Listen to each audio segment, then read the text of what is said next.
Bienvenidos a una nueva edición de los diálogos filosóficos organizados por la Fundación Gustavo Bueno en colaboración con el Centro Riojano de Madrid. En este diálogo filosófico de diciembre tenemos el honor de tener con nosotros a Luis Carlos Martín Jiménez. Luis Carlos Martín Jiménez es doctor en filosofía, profesor de filosofía e investigador asociado de la Fundación Gustavo Bueno.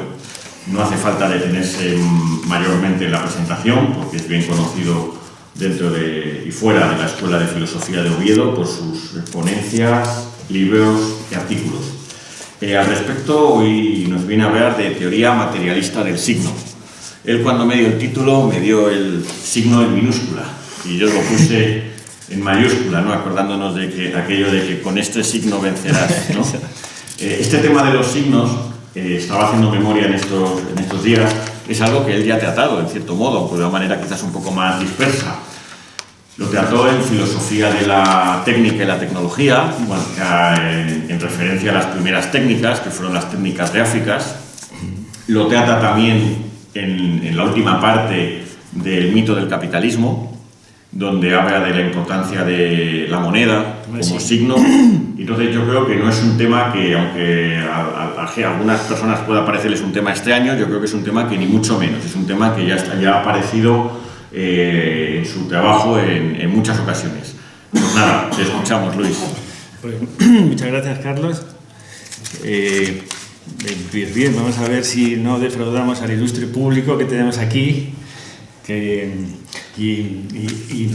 fin, tampoco lo hacemos demasiado pesado y demasiado académico de estas cosas, ¿no? Para hacer honor a esto de los diálogos, ¿no? El tema del diálogo dentro de la filosofía. Y entonces ya estamos aquí metidos en la materia. O sea, en estas cosas, vamos a ver, el planteamiento, yo lo puse, cuando me dijiste esto de la lección o lo que sea, de los diálogos, pues porque es un tema muy amplio, ¿no? O sea, entonces tiene muchas vertientes y toques por donde lo toques, pues de algún modo siempre estás metido dentro de los signos. Dentro del sistema de signos o cosas así, siempre. Ahora mismo, por ejemplo, ¿no? Y entonces muchos discursos filosóficos o muchos planteamientos de estos problemas, pues inciden en una especie de discurso generalista, un discurso sustantivador, ¿no? Como por ejemplo, estamos tratando de signos desde signos. Y entonces esa autorreferencia de tener que hablar del signo desde signos, pues entonces ya empiezan problemas por ejemplo, que tiene que ver con la conciencia. La conciencia es la conciencia de la conciencia, el tema de Descartes y todo esto. Entonces parece que estás envuelto en el mismo problema que estás tratando. Y entonces eso forma una especie de bucle que le da una relevancia impresionante, ¿no? De hecho, ahora mismo la filosofía que se hace es filosofía del lenguaje. La filosofía del siglo XX, a partir de la lingüística y todo esto, es filosofía del lenguaje, y Wittgenstein y todo lo demás. ¿Y por qué filosofía del lenguaje? Porque se supone que cuando piensas estás envuelto en estructuras lingüísticas, que son las que determinan el pensamiento, y las estructuras del mundo están determinadas por las estructuras lingüísticas con las que trabajas en el mundo. Es decir, el mundo no es más que un significado interno a la propia estructura del lenguaje, cuando estás hablando del mundo, etcétera, ¿no? Entonces, estos tratamientos, así en general, cuando dices el signo, lo que decías del signo en minúsculas y con mayúsculas, ¿no? Con mayúsculas y en singular, pues inmediatamente quedas envuelto, quedas perplejo ante la profundidad y ante tal, ¿no? Entonces esto hay que romperlo. O sea, así es decir, una filosofía materialista lo que tiene que hacer es romper completamente esto, porque inmediatamente te lleva a fundamentos espiritualistas, que son todas las sustantivaciones que se hacen de estos problemas. Yo creo que es el principal enemigo que hay de esto. Y de hecho, estas cosas autorreferenciales, ¿no? Como puede ser hablar de ideas desde ideas, del signo, con signos y todas estas cuestiones así, ¿no? Pues esto resulta que pasa a ser lo más vulgar. Es una cosa de lo más vulgar. O sea, no es que es una cosa profundísima, sí, y imposible de tratar y tal, ¿no? Al revés. Por ejemplo, cuando hablas de antropología, eres un hombre que está hablando de los hombres. Cuando hablas de sociología, estás dentro de una sociedad que habla de la idea de sociedad. Cuando hablas de psicología, eres una psique que está hablando de lo que son las psiques. Cuando hablas de conducta, estás hablando de una conducta que trata de la idea de conducta. Y en general pasa esto, y sobre todo con las ciencias humanas. O sea, que no es que sea una cosa más profunda ni menos, al revés. Es un tratamiento metafísico completamente que desechar de primeras. Que sin embargo es el que tiene más potencia, el que tiene más fuerza y el que tiene más arrastre. Este es el por eso es diríamos así, es un enemigo del materialismo, porque el materialismo es pluralista, que siempre hay que tenerlo de referencia, ¿no? Entonces, aquí la cuestión es clasificar signos, ver funciones de los tipos de signos, ver sistemas de signos y entonces ir posicionándose. Yo no creo que haya otra solución a estos problemas. Es decir, es meterse en particularizaciones y ver qué alcance tienen y ver es decir, lo contrario de sustancializar, sino pluralizar y ver estas pluralidad de qué juego tienen unas con otras y cómo se pueden coordinar y qué juicio crítico plantear aquí de estos asuntos para ver el alcance que tiene cada uno y sobre todo, como dices tú, como decías antes, pues por lo que tiene que ver precisamente con la literatura, que es aquí yo creo que el centro ahora mismo en filosofía. Pues que es una cosa vergonzosa que en todos los institutos están todos los profesores de filosofía poniendo peliculitas, en novelitas y cosas de este tipo, porque ahí está la filosofía, en esas estructuras sígnicas, ¿no? Ahí están las ideas más profundas de la filosofía y además están representadas por personajes, son cuestiones, ideas vivas, diríamos, ideas vivas. Entonces esto llega a los chavales y entonces ya tienes la clase hecha. Ya tienes la clase hecha, no te vas a poner a hacer como yo lógica, que yo estoy haciendo lógica desde hace 2 meses. No, porque a los chavales no les gusta. En cambio, le empiezas a poner ahí cosas de estas y tal, y empiezas a hacer diálogos y debates, historias, y ya está. Ya tienes la clase hecha, ¿no? Pero, ¿qué filosofía es esa? Y esto viene de todo el postestructuralismo francés, y todas estas cuestiones. Bien, bueno, pues entonces, tienes que empezar a diferenciar tipos de signos para ver dónde está tu posición respecto de los demás y empezar a tener posición. Entonces, nuestra posición es un tipo de signos un tratamiento de los signos, un tratamiento de estos sistemas que llamamos filosófico. Que dices que está dentro de los géneros literarios, de acuerdo, estás dentro de los géneros literarios. ¿Por qué? Porque tratas con letras y con palabras. Pero la especificidad de la filosofía no se puede confundir con otros sistemas o con otros tratamientos distintos, también con palabras o con sistemas de signos. Y en este caso, la filosofía dice, bueno, en un ensayo que tiene sobre el concepto de ensayo, precisamente, sobre el 64, que dentro del tratamiento con palabras que hablan del mundo, la especificidad que tiene el ensayo filosófico, es hacer de catarsis del lenguaje espontáneo, del lenguaje del vulgo que sabe latín, que decía Feijóo, que precisamente hace este ensayo en un congreso sobre Feijóo. Entonces, resulta que el ensayo filosófico, porque hay muchos tipos de ensayo que tampoco tienen por qué ser filosófico, el ensayo filosófico es el que hace la catarsis, que yo creo que es la primera vez que aparece la idea de catarsis como purificación o como crítica del lenguaje originario, del lenguaje natural, del lenguaje del vulgo que habla latín, en este caso de Feijóo. Y ¿qué característica tiene entonces el lenguaje filosófico para ser el ensayo filosófico para ser filosófico y poder ejercer la catarsis o la crítica de lo que diríamos después, ¿no? Se ha llamado el lenguaje público español? Pues es la analogía entre estructuras categoriales. Ese es el planteamiento que da bueno. O sea, todo depende de la potencia que tengas, la analogía que encuentres entre estructuras categoriales. Pues eso es lo que vamos a hacer. Eso es lo que vamos a hacer aquí. Es decir, lo que vamos a hacer aquí es ver una serie de categorías que tratan sobre los signos, que están alrededor de sistemas de signos, y ver qué analogías puedes hacer, es decir, qué correspondencias o proporciones puedes sacar entre diferentes tratamientos, diferentes estudios, diferentes usos, diferentes sistemas que están dentro de lo que llamamos, o lo que vamos a llamar signos, o la estructura significativa, o este tipo de cuestiones. Y en eso nos vamos a basar. Es decir, no tratar el signo como decíamos por este signo vencerás, que es el signo de la cruz. El signo de la cruz es un símbolo divino, es un símbolo práctico, desde luego, un símbolo político. Y entonces Constantino ve la potencia del símbolo. Sí, pues desde luego, estamos de acuerdo. Los símbolos son símbolos prácticos, los signos tienen un origen práctico. Pero otra cosa es todo el trasfondo divino, o trascendental, o trascendente, o todo eso que va incorporado al signo. Eso ya es otra cosa. Que no se niega en la potencia apelativa que tiene la cruz, ni muchísimo menos, todo lo contrario. Precisamente una de las bases que tenemos es esa, que realmente la gente, el pueblo, se mueve por mitos.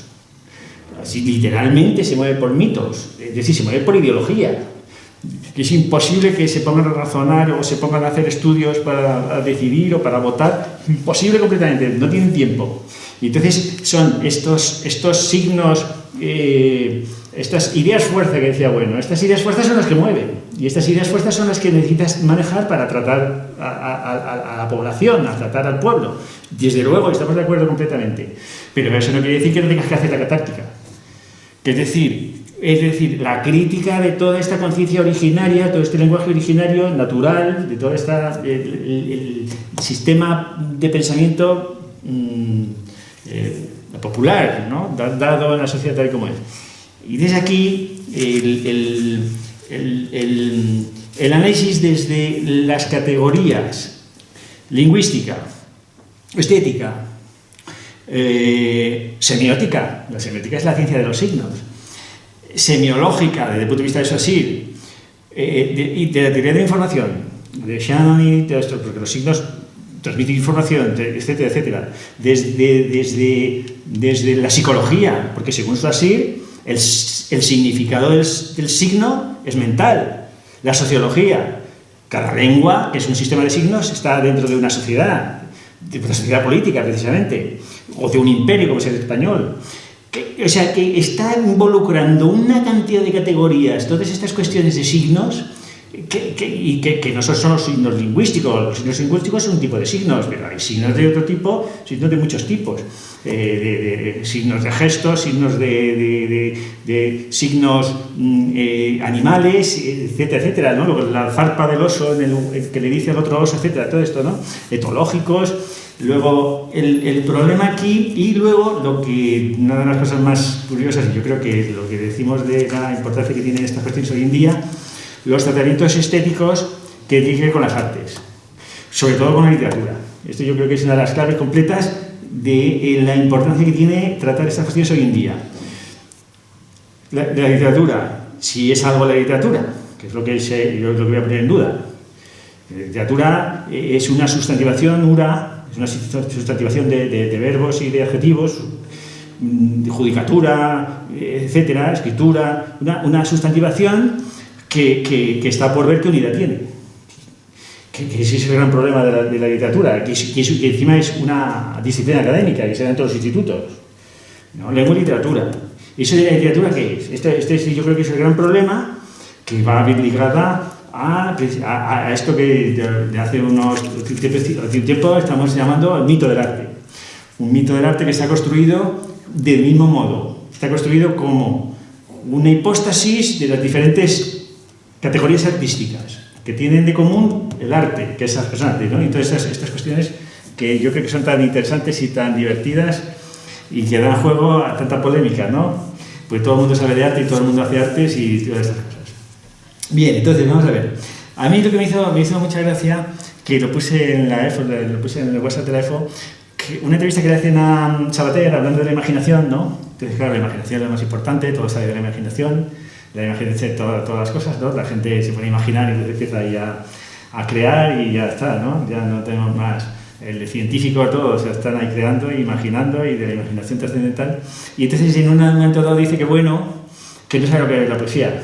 No sabe lo que es la poesía porque decía Sabater que y utiliza un ejemplo que yo no se lo he oído, bueno, yo no sé si lo habéis oído vosotros.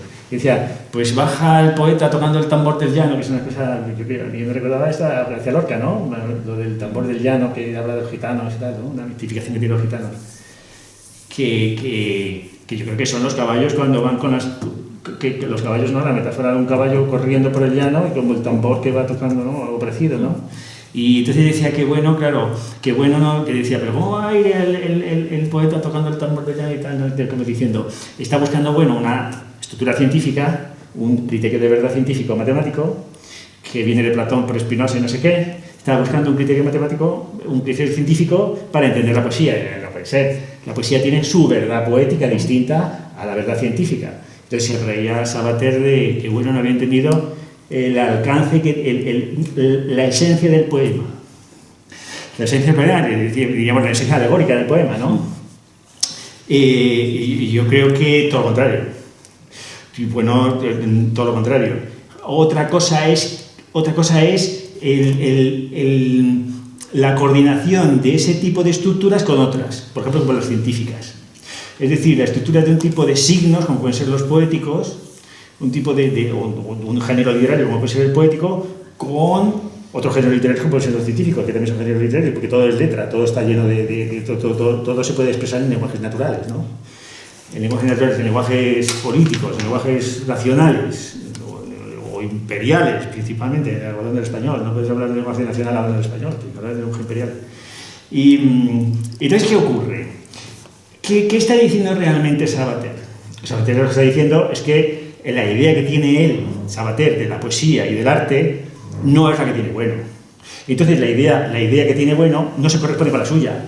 Y entonces está diciendo, está diciendo, bueno no sabe lo que es la poesía, precisamente porque lo compara, los criterios que tiene Sabater de su idea de arte, que son los de Schopenhauer y son los del romanticismo, no coinciden con los de bueno. Esto es lo que está diciendo en el fondo.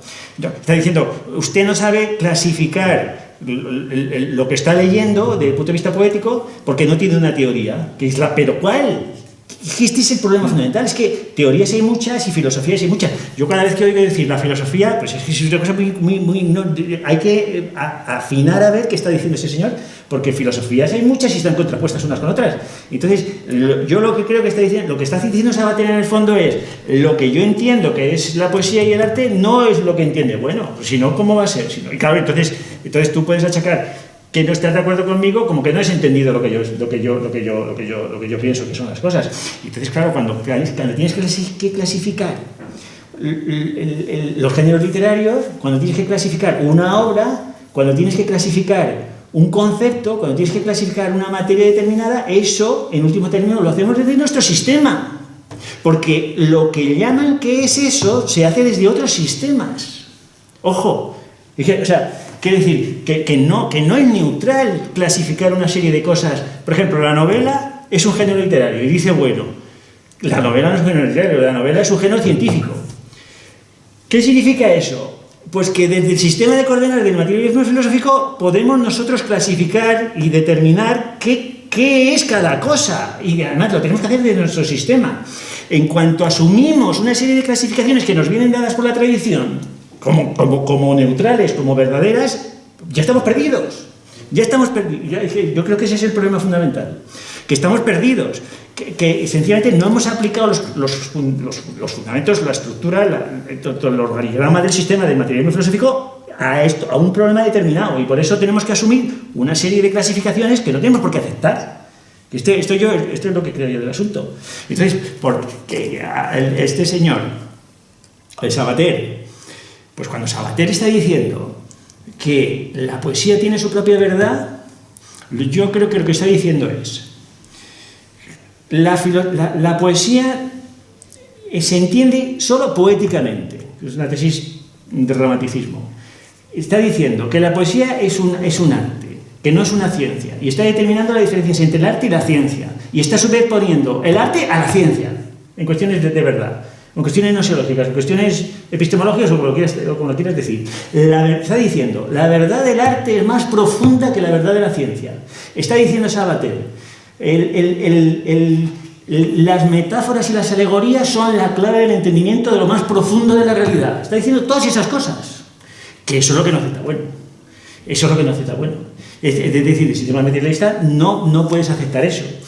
Pero no porque no la tenga el arte, el fundamento último de la realidad o la expresión última de la voluntad, al modo de Schopenhauer, de la voluntad de poder de Nietzsche o de estas cosas, o del ser de Heidegger. No es porque es que no se puede tener, es que no existe. Es que ahí esa es la cuestión. Es que no existe. Bien, entonces vamos a ver porque aquí hay que ver cómo vamos a plantear esta cuestión y dónde empieza el problema al que nos enfrentamos nosotros. El planteamiento del problema más o menos es el siguiente. Hay dos tipos de teorías para tratar el signo. Unas, porque el signo, claro, tiene un significado y el significado tiene que ver con el mundo. Entonces, un modo de plantear estas cuestiones que yo creo que es el original, que es que el signo determina el objeto. Que esto es una corriente lingüística que hay en Alemania, que la cita Bueno en una conferencia que tiene sobre la estructura de la ontología del lenguaje de palabras, y entonces dice, ese es un modo espiritualista o idealista de tratar estas cuestiones. El signo determina el objeto, es decir, las estructuras, lo que dice Wittgenstein, los límites del lenguaje son los límites del mundo. Lo que se puede decir, y lo que no, es mejor callar, no se puede conocer, o por vía mística, o lo que quieras. Y el otro modo de tratar estas cuestiones es el contrario, es desde el objeto tratar el signo que designa ese objeto. Y este es el que dice, bueno, que es el correcto. Los signos son objetos.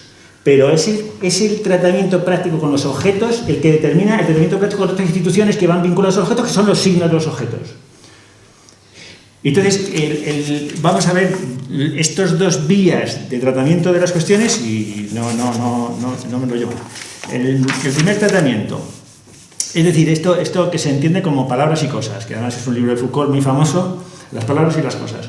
Entonces, ¿qué está primero, las palabras o las cosas? Las palabras. Ese es el modo espiritualista y idealista de tratar estas cuestiones.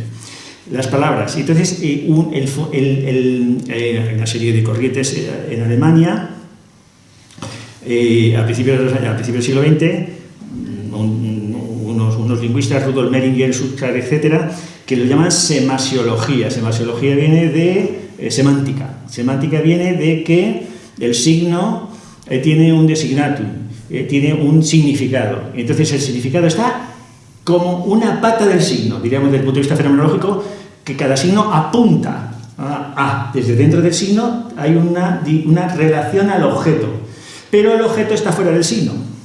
Es decir, mesa es un significante que tiene un significado, esto.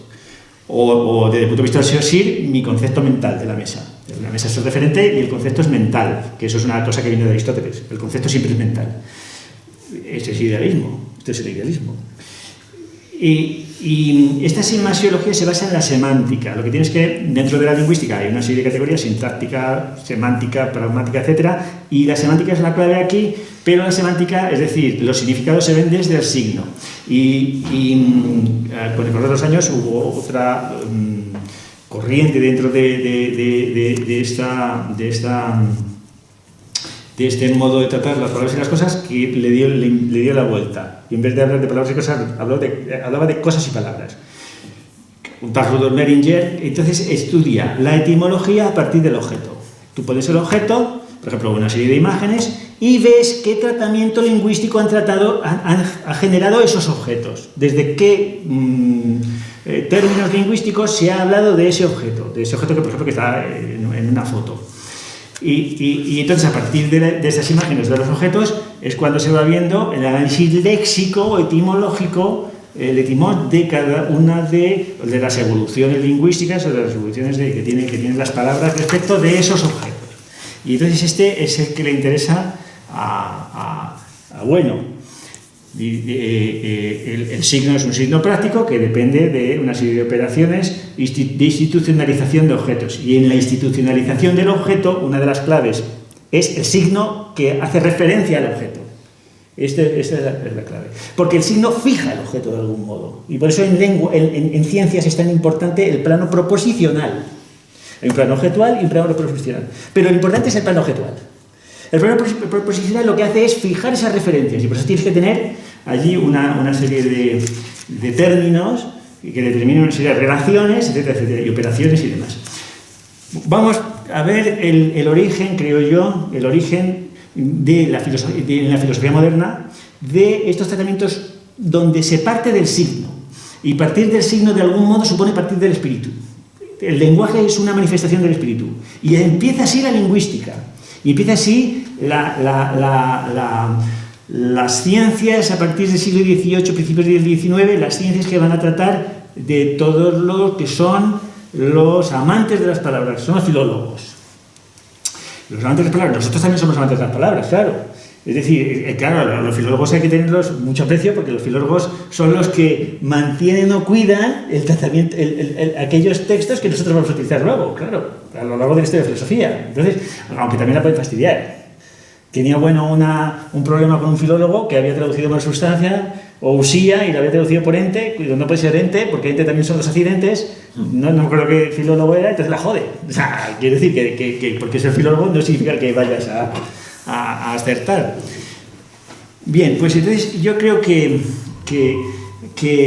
el inicio de los tratamientos lingüísticos de estos modernos, porque antes empieza pues en Alemania. Y claro, como todos los problemas empiezan en Alemania, todos los problemas empiezan, todas las ideas, estas fuerzas que hay ahora mismo, todas, que nos tenemos que desembarazar de ellas poco a poco, ¿no? Que para no pensar en términos alemanes, pues una de ellas es esta. El tratamiento de la filología, del tratamiento de semiología y todo esto que vamos a ver qué alcance tiene, ¿no? Por ejemplo, un libro que cita Bueno y que también cita Heidegger, uno de los análisis que tiene la poesía, es un libro de Humboldt, uno de los que inician estas cuestiones, ¿no? De la lingüística comparada, que es una maravilla, eso es una maravilla. Pero inmediatamente se introducen cuestiones filosóficas sobre el origen del lenguaje y la relación que tiene el lenguaje con el ser humano y todo esto. Entonces dice Humboldt en el 24 por ahí que edita del 19, dice sobre la diversidad de las estructuras del lenguaje humano y su influencia sobre el desarrollo espiritual de la humanidad. Aquí está el espíritu. Para que se vea el tratamiento, ¿no? De origen. Dice, la capacidad que en realidad hace al hombre hombre, esto es, lo propiamente definitoria, es el lenguaje. Ese es el asunto, ¿no? O sea, el ser humano es ser humano por el lenguaje. Que hay muchas definiciones de ser humano muy distintas, ¿no? Los seres humanos, pues el homo faber, aquí estos lingüistas precisamente ponen en el lenguaje este asunto. Dice, el lenguaje no es producto de la actividad del hombre, sino una emanación espontánea del espíritu. Esta es la tesis de Humboldt. Es una emanación del espíritu, es decir, el espíritu se supone que se determina por su unidad. Por eso nosotros nos definimos contra el espíritu. Nosotros nos definimos como materialistas por la pluralidad frente al espíritu. Frente a la unidad esta del espíritu, donde el lenguaje tendría una unidad que incorporaría todo lo demás, ¿no? Dice, no es obra de las naciones, sino un don que les ha sido otorgado por su propio destino interior. El lenguaje nace de sí mismo, gobierna por sí mismo su actividad y goza de una libertad divina. Ya estamos aquí con lo divino. Entonces, ya sabemos que no es Dios el origen del hombre, sino que es el lenguaje, el origen de la humanidad y todo lo demás, ¿no? Entonces, entonces, vamos a ver dos planos. Uno, el plano científico, diríamos, el plano más bien de las categorías de análisis académicas del lenguaje, y por otro lado, un plano metafísico. Y entre los dos planos, el plano científico, positivista diríamos, y el plano metafísico, que hipostasia los términos, pues yo creo que se encuentra el materialismo, entre estos dos planos. Ni uno, positivista, porque las ciencias no agotan el campo, es decir, el arte no agota el arte. Doy clase en una clase de artes, doy lógica, y entonces hay un letrerito que pone, el arte solo se entiende artísticamente. Ya está, ¿no? O sea, primero, ya está hecha. Tú no eres nadie, tú no eres un artista, no puedes decir nada. Y luego, como no sean criterios artísticos, no puedes definir, no puedes tratarlo. Pues entonces ya te ha echado. ¿Qué significa? Que ha cerrado la categoría. Ha cerrado la categoría. ¿Puede usted cerrar la categoría? Este es el asunto. Es decir, los términos, las relaciones y los contenidos que tiene el arte son artísticos. ¿Y qué significa eso?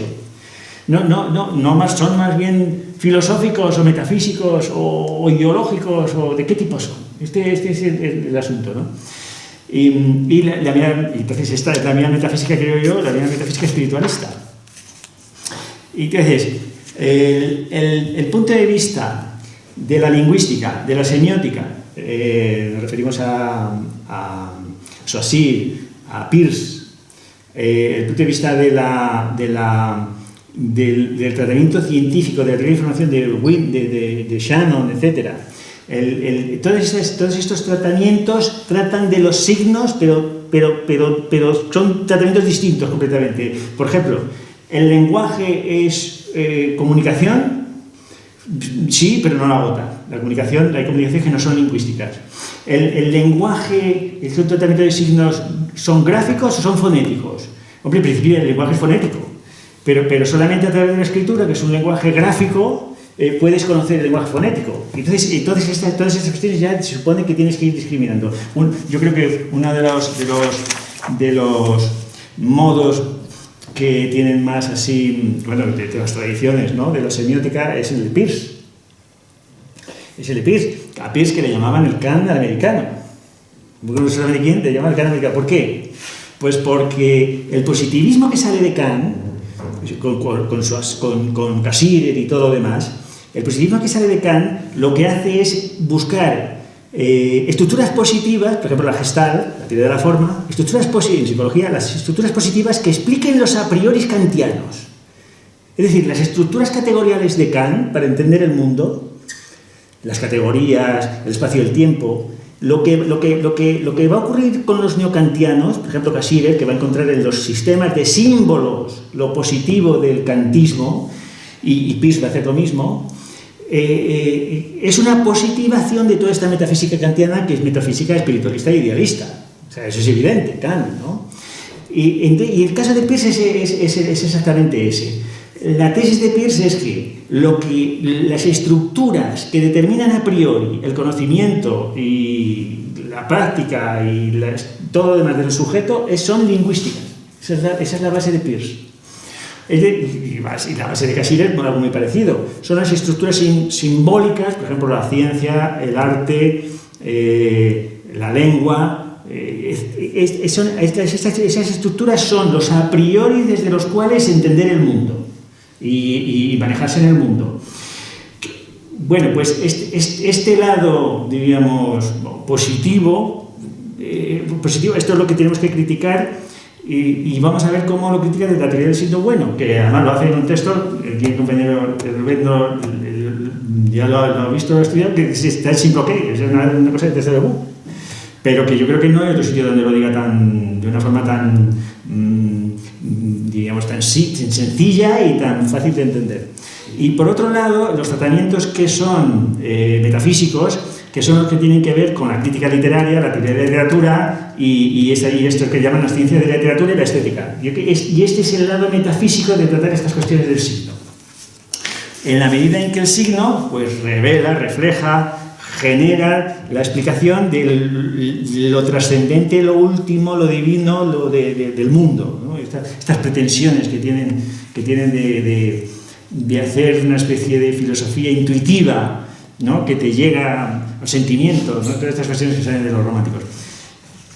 Entonces, este modo de tratar las cuestiones de metafísico, yo ya vengo defendiendo hace tiempo, que además que es evidente, esto lo reconoce todo el mundo prácticamente, sale de los románticos.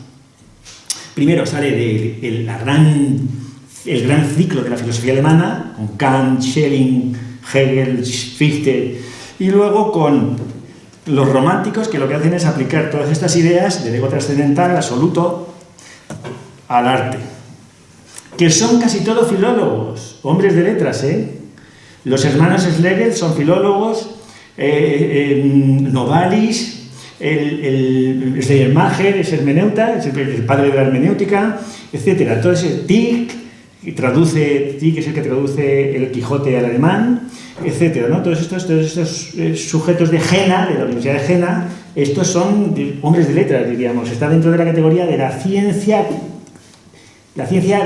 humanas, por así decirlo, ¿no? frente a las ciencias naturales, ¿no? Esta polémica de las ciencias naturales y de la tercera acepción de ciencia y la cuarta. Este problema fundamental, ¿no?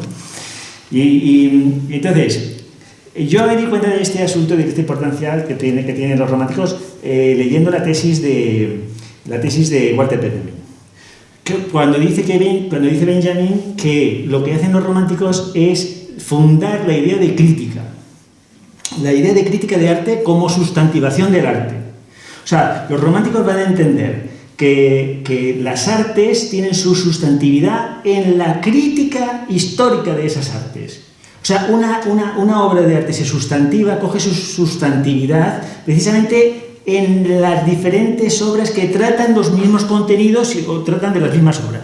Entonces esa historia, esa regambre, eso es lo que le da potencia sustantiva a una obra de arte. Digamos que la eterniza en el fondo, porque el arte es lo absoluto, entonces usted es el principal. Entonces yo claro, cuando yo creo que de las cosas que ha escrito Benjamin es la más sistemática y la que está mejor hecha, con mucha diferencia.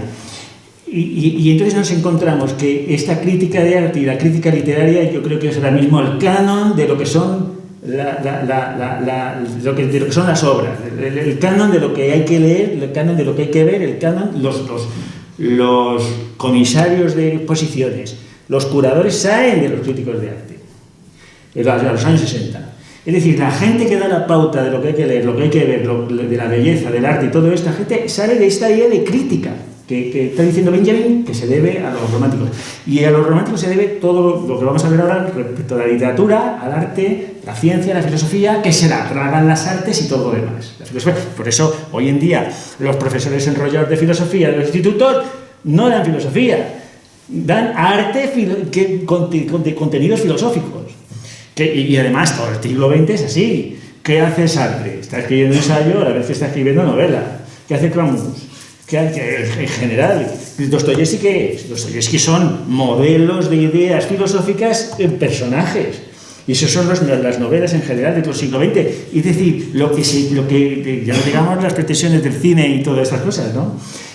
Lo que se está haciendo es incorporar la filosofía como un modo de tratamiento del arte. Entonces lo que tenemos que preguntarnos es, ¿y estos señores cuando están haciendo estas cosas, qué tipo de filosofía están haciendo? Esta es la cuestión. ¿Qué tipo de filosofía es la que se puede hacer desde los géneros literarios, desde la poesía, de la poesía trascendental, o desde el cine, desde el teatro, desde todo esto, desde la novela, esto es lo que hay que preguntarse. ¿Qué tipo de filosofía sale de ahí?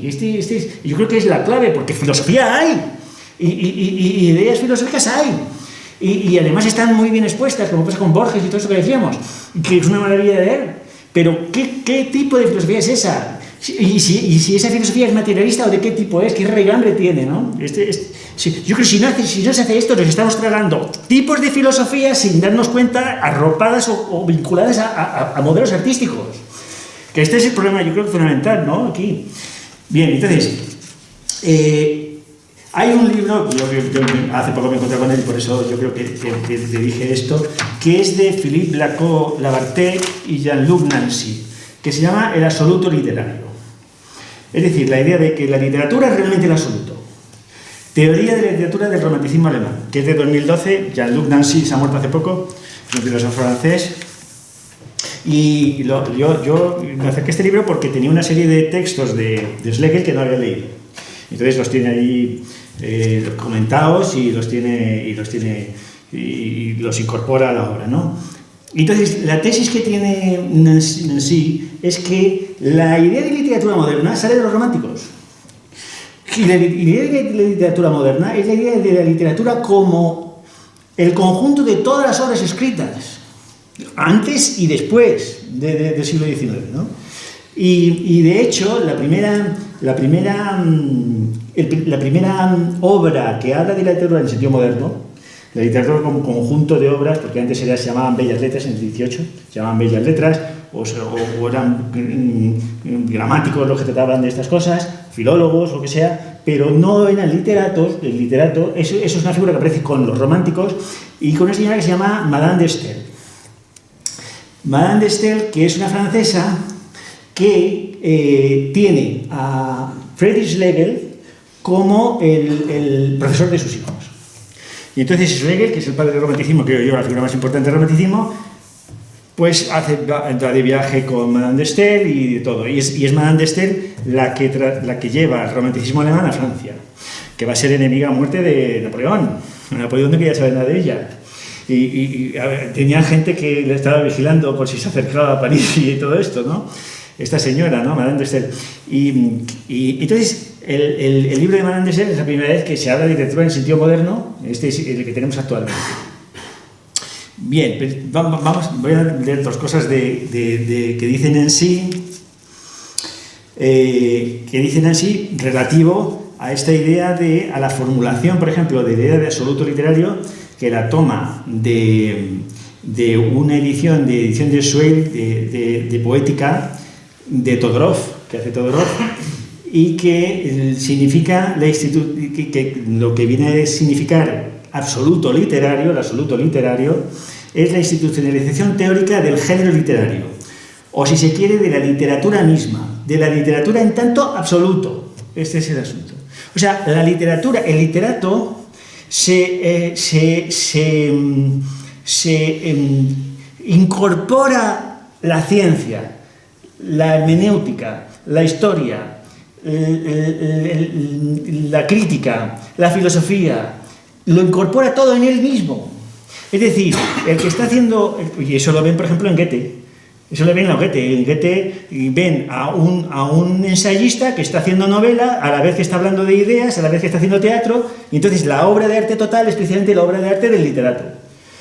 La obra del literato. Entonces el literato es la figura fundamental para hablar, sobre todo el novelista, en la novela, que va a ser el nuevo género, que todavía no era el nuevo género, que la novela no era un género, no es un género serio hasta finales del 19 con Dostoyevsky y Tolstoy.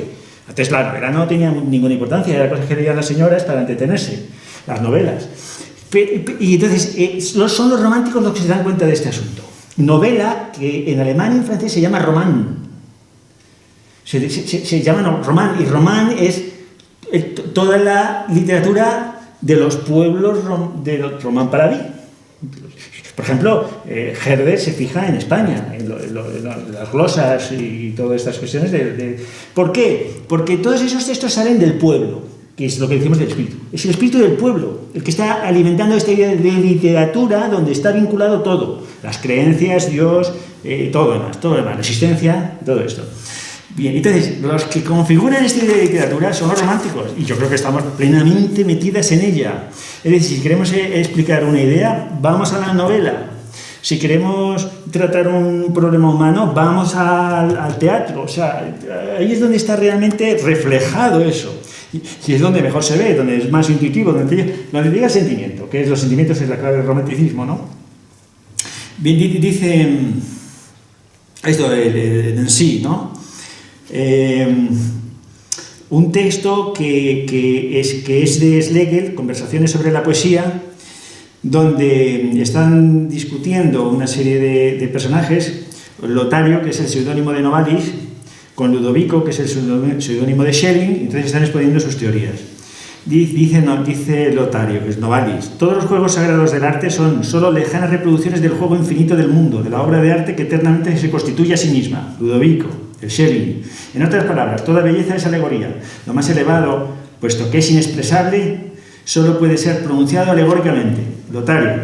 Por eso los misterios más íntimos de todas las artes y ciencias son propiedad de la poesía, y de ahí surge todo, y hacia allí todo debe confluir. En un estado ideal de la humanidad solo habrá poesía, es decir, las artes y ciencias serán uno y lo mismo. Esta yo creo que es la confesión máxima.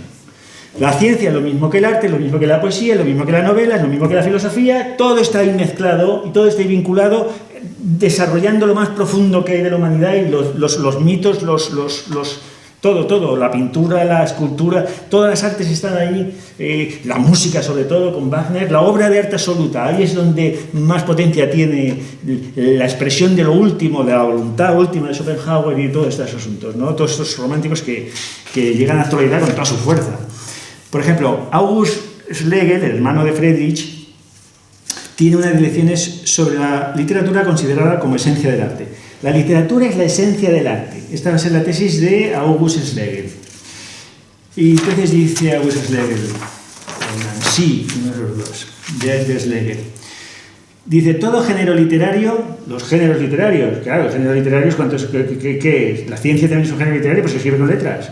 Y la filosofía también es un género literario, es un género didáctico, tal como se entiende, no género literario. No, el teatro es un género literario, no, pero el teatro se representa, es otra cosa de la literatura. Y la ópera, es un género, entonces todo es un género literario. Dice, significa que la reflexión, ciencia o filosofía del arte es literatura, y entre los géneros literarios sería la novela el absoluto literario, donde se dan unidas. En el romanticismo, dice Nancy, en el romanticismo data la literatura como cuestionamiento infinito de sí misma y el planteo perpetuo de la pregunta por sí misma. El género epónimo de la literatura como indisociable obra y reflexión de la obra, poesía y crítica, arte y filosofía, género por consiguiente más allá de todos los géneros. Esta es la idea. Esta es la idea. Es que ¿qué es la literatura? La literatura está por encima de los géneros literarios porque en la literatura nos encontramos la crítica literaria. Vamos a ver, pues yo qué sé, Joyce, todos hacen crítica literaria de otras obras a la vez que están haciendo sus obras, a la vez que están haciendo filosofía de la literatura, filosofía de la poesía, yo qué sé, todos. ¿Cómo se llama el poeta este? Poe hace una filosofía de la producción, de la generación. Todos están. Ahora hago crítica literaria, ahora hago filosofía o ensayo de arte, ahora hago obra de arte. Se está moviendo ahí, ¿qué es esta idea? Y sobre todo la idea fundamental de todas las vanguardias, que es la obra de arte es el cuestionamiento de lo que es el arte. Esto es lo que introducen los románticos. Es decir, porque es lo de Duchamp. Duchamp hace un urinario, ¿para qué? Para que se replantee la idea de arte. Bueno, pues el replanteamiento, la novedad constante de lo que es el arte, es esta idea de crítica de arte romántica. Es que, o sea, ahora mismo se hacen obras, ¿para qué? Para que la gente se replantee. Pero esto es arte, y entonces resulta que el arte vive del replanteamiento de la idea de arte. Esta es la idea de crítica romántica. Esto es lo que hay ahora mismo en las vanguardias. Tú pones un vaso de agua medio lleno y entonces lo pones ahí. Y esto es arte porque está en el museo. Pero el problema de todo el mundo es, pero esto es arte y ya estás envuelto en la idea de arte. Y entonces se supone que hay un arte auténtico que nadie sabe cuál es, pero que totalmente se está replanteando, ¿no? Y esto es lo que los románticos introducen con la idea de literatura, novela, filosofía, en el absoluto artístico y el absoluto literario y todo lo demás. Y entonces desde cada arte pues se va a dar una especie de pureza artística que tiene contacto con esto. La poesía pura. La poesía pura pues va a ser Mallarmé, va a ser Baudelaire. La poesía pura, es decir, el sentimiento de lo más oscuro, lo profundo, todo esto de la filosofía del siglo XIX. Que, por ejemplo, aquí en España, Juan Ramón Jiménez. Juan Ramón Jiménez es la poesía pura, es decir, la poesía es el fundamento del ser de las cosas. Bueno, para leer alguna cosa para que se vea que esto es el dice Juan Ramón Jiménez. Y Rubén Darío también. Es decir, todo romanticismo. Todo romanticismo. O sea, el romanticismo decía que es un libro que me he encontrado ahora, hace poco, que decía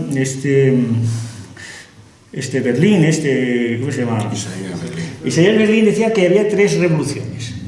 La Revolución Francesa, la Revolución Industrial Inglesa y la Revolución del Romanticismo. Y que de las 3 revoluciones, la más importante de todas era el romanticismo, sin duda. Porque se había infiltrado de una manera tal dentro de todas las instituciones culturales de Occidente que eras romántico o que tú lo supieras, o aunque fueses contra el romanticismo.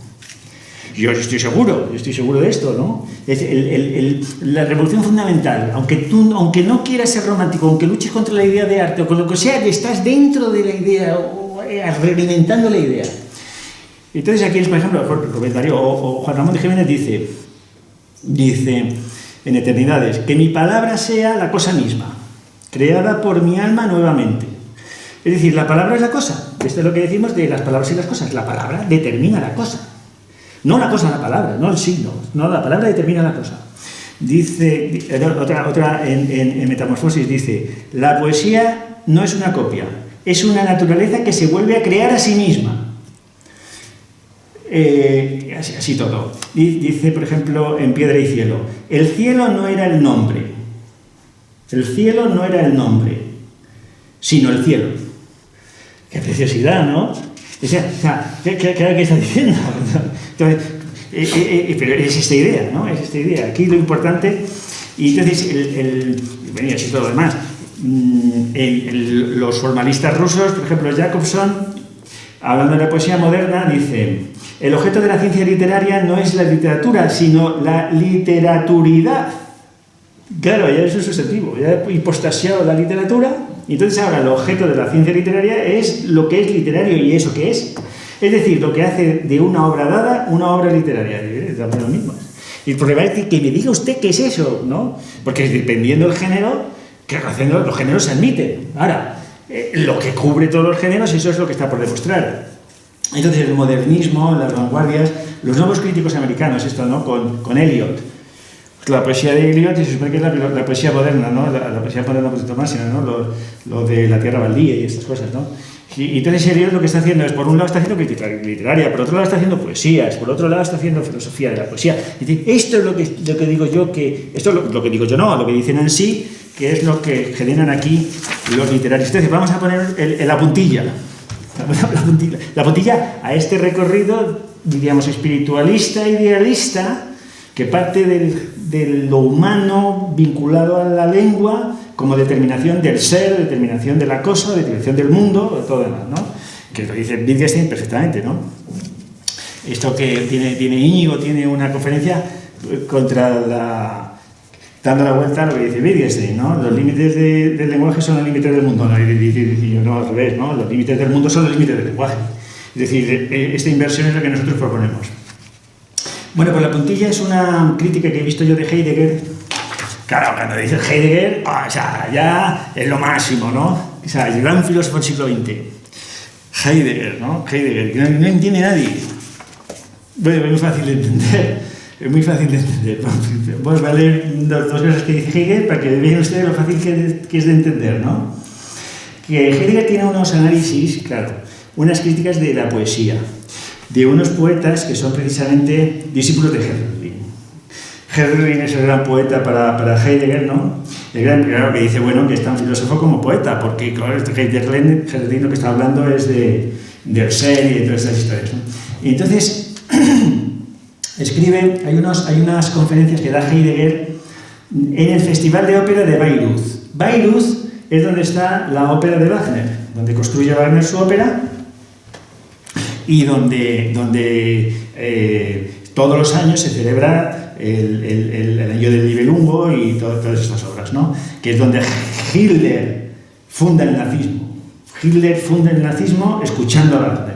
Esto lo dice Hitler, ¿eh? Aquí se fundó, aquí se construyó la espada del nazismo, en Bayreuth, y siguen allí.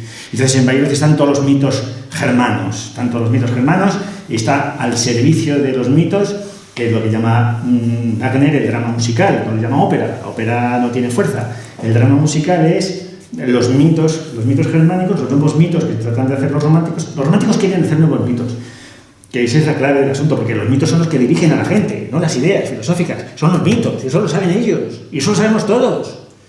O sea, la cuestión es no hacer lo mismo que ellos, sino nuestra labor es catártica, crítica. Yo creo que es la diferencia, si no, tendríamos que hacer más mitos. Porque es así funciona la sociedad, así funciona la historia. O sea, esto es evidente. Que del punto de vista filosófico nuestro, no. Bien, entonces escribe, hace un análisis de unas poesías de un tal George Crabbe, que yo no conocía, que es el sucesor de Hölderlin, y de Stefan George, que es un simbolista, el simbolismo, lo que llamamos de Mallarmé, de toda esa gente, ¿no? Que entonces pone allí las poesías y las va comentando. Entonces, esto de que solamente se puede entender la poesía poéticamente, o solamente se puede entender la literatura desde la novela, o es decir, que cierra de algún modo las categorías artísticas, cierran, y desde fuera no puedes analizarlas porque las estás desvirtuando, esta es la cuestión. Esto es lo que toma Heidegger en serio. Y entonces yo lo que veo en Heidegger es un lenguaje el mismo poético. O sea, lo que hace Heidegger es explicar poéticamente la esencia de lo que está diciendo el poema, y además lo hace muy bien. Por ejemplo, todos son sustantivaciones. Yo lo que veo en Heidegger es todas sustantivaciones. Por ejemplo, el habla del habla, lo esenciante de la esencia, la fundamentación del fundamento, la palabra para la palabra. Estos son palabras, esto es el modo de hablar de Heidegger, ¿eh? El tiempo temporaliza, el espacio espacializa, y todo vocabulario es además de la terminología teológica.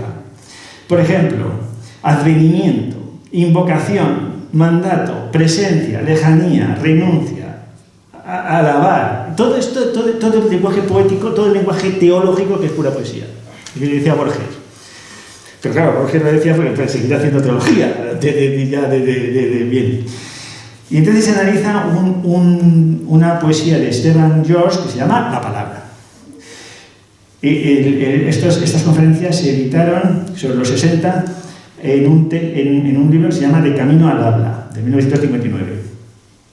Y entonces termina no voy a leer el poema, no es cortito, de Stephen George, de La Palabra, diciendo: así aprendí triste la renuncia. Ninguna cosa sea donde falta la palabra. Ninguna cosa sea ser donde falta la palabra. El signo.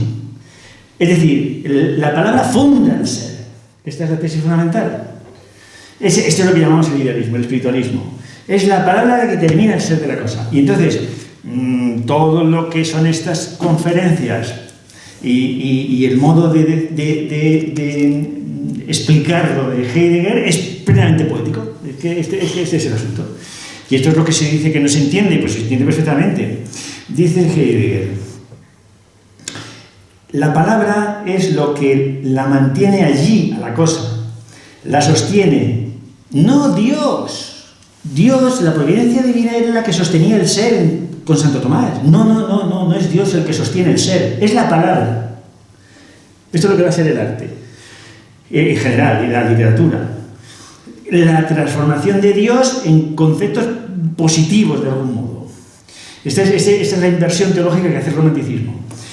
Dice: la provee del sustento para ser cosa. La palabra provee del sustento para ser cosa. La cosa. La palabra sea propiamente lo que tiene y retiene la cosa como cosa. Que la palabra sea lo reteniente, es decir, la relación misma, la relación entre la cosa y la palabra, es la palabra. El decir es el mismo elemento para poesía y para pensamiento. Ya está. Si el pensamiento es la poesía y la poesía trata del ser y determina el ser, pues perfectamente se entiende el asunto. Si es que, por muchas vueltas que le dé Heidegger, absolutamente ningún secreto. Ninguno. Voy a leer alguna cosa más para halagar vuestros oídos con esta forma de hablar tan maravillosa, ¿no? Dice: no encontraremos en parte alguna el es como cosa cuando la buscamos en una cosa. El es le sucede lo mismo que a la palabra. Ni ella ni el es pertenecen a las cosas que son. Ni el es ni a la palabra le corresponde la cosidad, el ser, y menos todavía a la relación entre el es y la palabra, a la cual le está encomendado asignar en cada caso concreto un es. Y aún así, ni el es ni la palabra y su decir pueden arrojarse al vacío de la mera nada, de acuerdo con la experiencia poética. Y según la más antigua tradición del pensamiento, la palabra da el ser. Esto, más claro el agua. El ser es el espíritu es el pensamiento es el lenguaje es poético y el poeta y ya está, ya tienes ahí el mundo.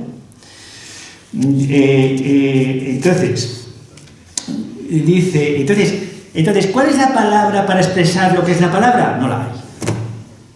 Este es el mensaje final. El mensaje que viene a decir Heidegger es: ¿y cuál es la esencia de la palabra? Pues tiene que ser una palabra. Pues no hay una palabra para la palabra. No la hay. Dice, claro, no hay palabra para este secreto. O sea, para el decir que pudiera llevar la esencia del habla al habla. Necesidad, ¿no? El tesoro que el país del poeta no ganará nunca es la palabra para la esencia del habla. Todos los poetas quieren decir lo inefable y no pueden. El reino y la perduración de la palabra súbitamente entrevisto es ser esenciante. Quisiera alcanzarse a sí mismo en palabra, pero la palabra para la esencia de la palabra no es concebida. Ya está, esto es. ¿Y qué mensaje es este? Ninguno, absolutamente ninguno. A mí me parece que no hay ningún mensaje. O sea, dice: llevar el habla como habla al habla llevar el habla como habla al habla, toda la lingüística y toda la teoría del habla, toda la lingüística, la ciencia lingüística y toda la teoría, la filología, toda la teoría del habla y toda filosofía del habla, así como toda tentativa, da pensar en pos del habla. Es decir, lo engloba todo. Heidegger lo está englobando todo. Las ciencias, la filosofía, todo, la filología, todo está aquí contenido. ¿Y qué es el mensaje? Ninguno. Yo no veo ningún mensaje. Esto es completa basura. Basura, no. La gran filosofía del gran filósofo del siglo XX. Pues no, pues nosotros no somos heideggerianos, vamos, de muchísimo menos, ¿no? Y entonces te encuentras que aquí un amigo de la infancia de Bueno, que Bueno tenía muchos amigos filólogos, Alarcos, el otro de la Real Academia, y Valente, dice Valente, en La piedra y el centro: destrucción del sentido, apertura infinita de la palabra. Tal es el límite extremo de la tradición nuestra, en la que la palabra poética se sustancia entre el entender y lo inteligible. No, y lo ininteligible, entre el decir y lo indecible, entre la extinción de la imagen y la plenitud de la visión. De lo mismo, exactamente lo mismo. Entre el habla y el habla del habla, pues ahí estás metido y están todos ahí y dándole vueltas. Y el chicle empieza a decir, y chicle puede haber chicle, pero para cientos y miles de hojas, ¿no?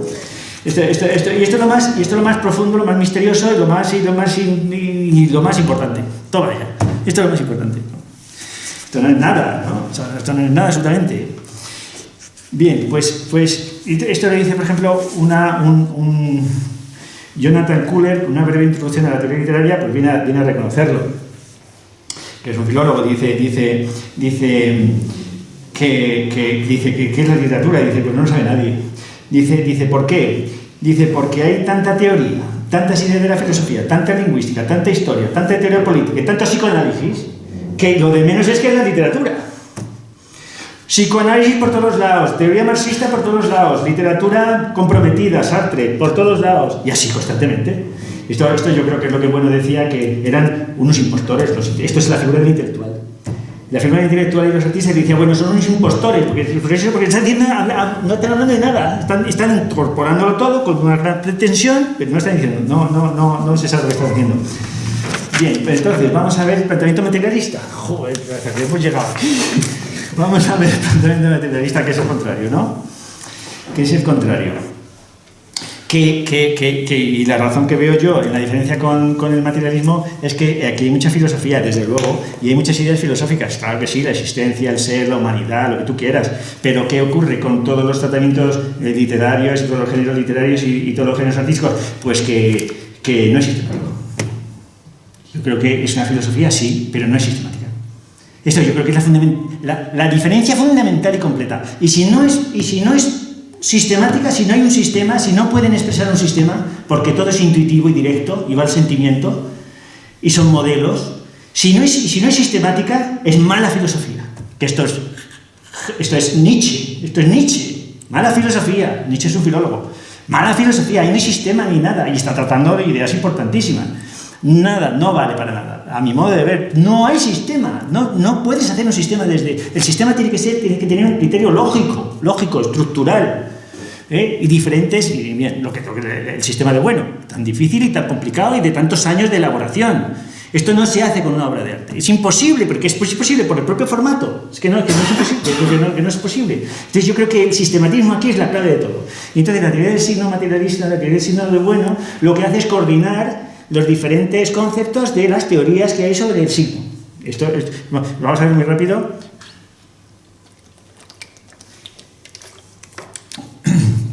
¿Qué es lo que tiene que hacer la filosofía? Hacer la analogía entre las diferentes categorías. Esto es lo que tiene que hacer. Y entonces esta estructura que hay del signo, pues esto es lo que en Simploqué, vamos a ver, yo creo que Simploqué, el que quiere aprender lógica, tiene que ver Simploqué. O sea, la lógica que hay en Simploqué, en el libro de tercero de Buch, yo creo que es la cosa más preciosa, porque además, Bueno, es lógico de formación, ¿no? Los capítulos que hay sobre lógica y en general, que es de donde sale toda la nosiología, ahora vamos a ver muy rápido, lo rápido que pueda, la nosiología, los criterios para diferenciar metodologías alfa y beta. Todo esto sale de estos análisis lingüísticos y lógicos. Esto yo creo que... Pero los desbordan. Ahí está el asunto. Estos análisis lógicos y lingüísticos desbordan su propia categorías sígnicas, diríamos, e incorporan toda la ontología. Y eso es lo que le permite a Bueno hacer estas teorías tan potentes desde el punto de vista de los ejes nosiológicos, que es semántico, pragmático, sintáctico, de las escalas de alfa y beta oratorias, que yo creo que salen de Jeslev. Vamos a ver si lo puedo demostrar más o menos. Si se puede demostrar más o menos este asunto, que es que hay un cuadro semántico donde más o menos pone en relación, hay un triángulo semántico de Karl Buller. Entonces, más o menos, en este cuadro semántico de Buller, se verá algo, que la página 154 de la segunda edición de Simple, que lo tengo yo. Entonces, aquí más o menos incorpora las teorías de Morris, de las dimensiones del lenguaje, las teorías de Karl Buller, sobre el signo, el emisor, receptor y los objetos, las teorías de Jacobson sobre las funciones expresivas, poética, todo esto prácticamente aquí las coordina todas de algún modo. Entonces lo único que falta, dice bueno, lo único que falta es la teoría sintáctica de Morris, pero multiplicando el signo, porque signos no hay uno, sino múltiples, pues entonces aparece ahí toda la explicación de estas categorías de los lingüistas sobre el signo. Y cuando ocurre eso, entonces es cuando desbordas la categoría, porque cuando empiezan los signos a girar sobre sí mismos, dice bueno, cuando empiezan a girar sobre sí mismos, entonces empieza a haber relaciones entre los sujetos y entre los objetos, y entonces ya nos encontramos con la ontología. Porque las relaciones de los sujetos unos con otros se dan a través del signo. Y las relaciones de los objetos se dan a través del sujeto y del signo. Y entonces, cuando tienes ahí esas estructuras lógico-sintácticas, entonces es cuando puedes empezar a hacer los planos nosiológicos. Los planos semántico, pragmático y tal, que es muy interesante y una serie de apreciaciones que no vamos a entretener en hacerlos, porque yo lo que me interesa a mí, o en este caso, ¿no?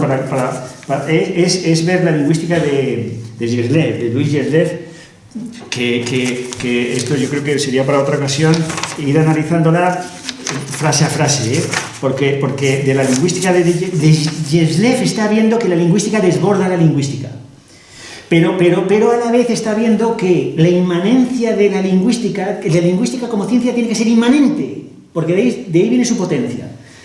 Y hace una lingüística inmanente, en la escuela de Copenhague, una lingüística inmanente que es a Bueno lo que le interesa, no trascendente, que es el problema de la semántica, que es que el signo se come al objeto. No, tiene que ser inmanente, pero en esa inmanencia incorpora el resto de categorías, que no son lingüísticas. Esto es lo que Jeslev, no sé, yo no creo que, no me voy a poner a ver todas estas, bueno, no sé, si hace falta nos ponemos a verlo. Bien, vamos a ver, lo que me interesa a mí es que Jeslev entiende que el sistema de signos de la lengua no es un sistema de significantes y significados, que es la tesis de expresión y contenido, la tesis de Saussure. O sea, un sistema de signos necesita unas partes anteriores al signo a través de los cuales el signo se compone. Y entonces esto me recuerda a mí la idea de sistema de Bueno. La idea de sistema de Bueno, la sistemática, supone unas partes sistáticas anteriores cuyos elementos son los que determinan en su composición el arreglo sistemático. Y eso es lo que dice Jeslev, que son los signos, una teoría del signo. Una teoría del signo que es sistemática interna se compone de elementos que no son signos, sino partes del signo. Entonces esto es lo que nos va a decir Jeslev, que es que hay dos planos. El plano de la expresión, que tiene forma y materia, o forma y sustancia. Y el plano del contenido, que tiene también forma y sustancia, o forma y materia. Y entonces, desde dentro del signo, desde dentro de la teoría de los signos, estás desbordando la propia teoría. ¿Por qué? Porque la forma del signo, por ejemplo, la fonética. La fonética es la estructura del habla de cada lengua. La fonética es la forma que adquiere, según cada fonema en la estructura general, un sistema fonético de fonos, que es material, que implica el cuerpo humano. Entonces, ese sistema material es la sustancia de la expresión. Es decir, la expresión es el fono hablado o el grafo escrito. Esa es la expresión, es material, es sustantiva, tiene que ser material. Es la sustancia, es la materia. Pero esa materia ya está formalizada en el plano de la expresión. Bien, en el plano del contenido nos encontramos el primer eje de articulación de Martinet, que son los lexemas y los morfemas, que es la morfología de ese lenguaje. Esa es la forma del contenido. Y esa forma del contenido tiene una sustancia del contenido. Y esa sustancia del contenido es la semántica. Pero la semántica no es el objeto. Sin embargo, es la materia que supone todos los demás objetos del mundo, en la medida que se puede incorporar a un idioma. Y entonces tenemos dos formas de la expresión y del contenido para los signos, un sistema de signos, un sistema de la lengua, que por un lado salen hacia la materia, que es el fonema o el grafo, y por otro lado salen hacia el objeto que significan. Y luego tienes una estructura interna del lenguaje que tiene esos dos modos de incorporar lo externo. De la expresión que se necesita, que es el hablado o escrito, y el objeto que incorpora el signo, al que remite el signo. Bueno, pues esta estructura es precisamente, si le das la vuelta, si se da la vuelta a esta estructura, yo creo que es la estructura de las metodologías alfa y beta operatorias.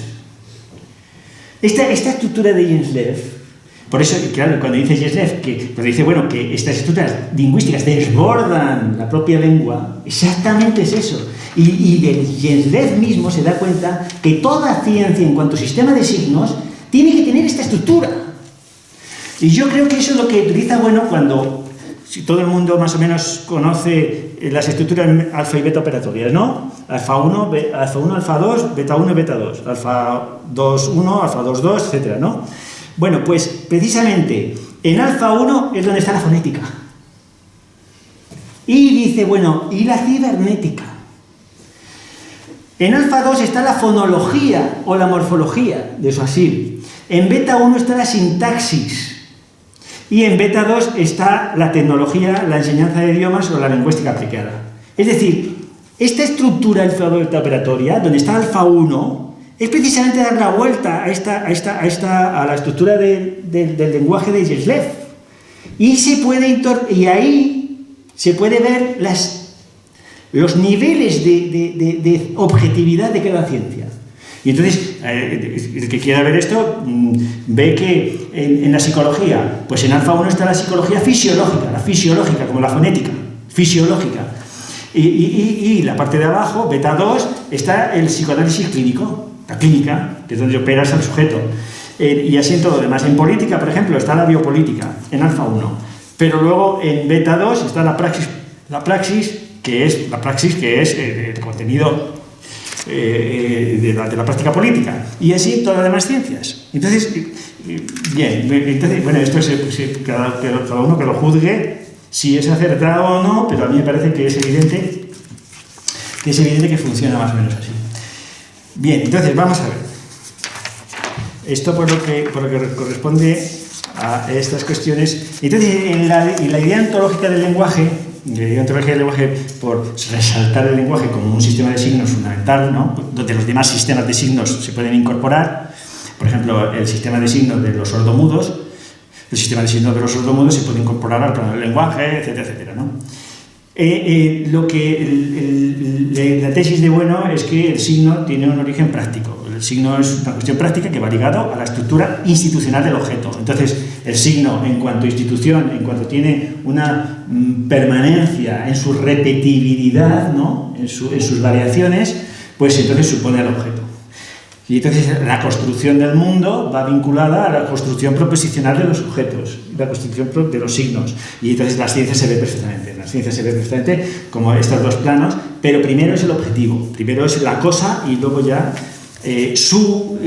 diríamos, institucionalización a través del signo. Entonces ahí hay una dialéctica, bien.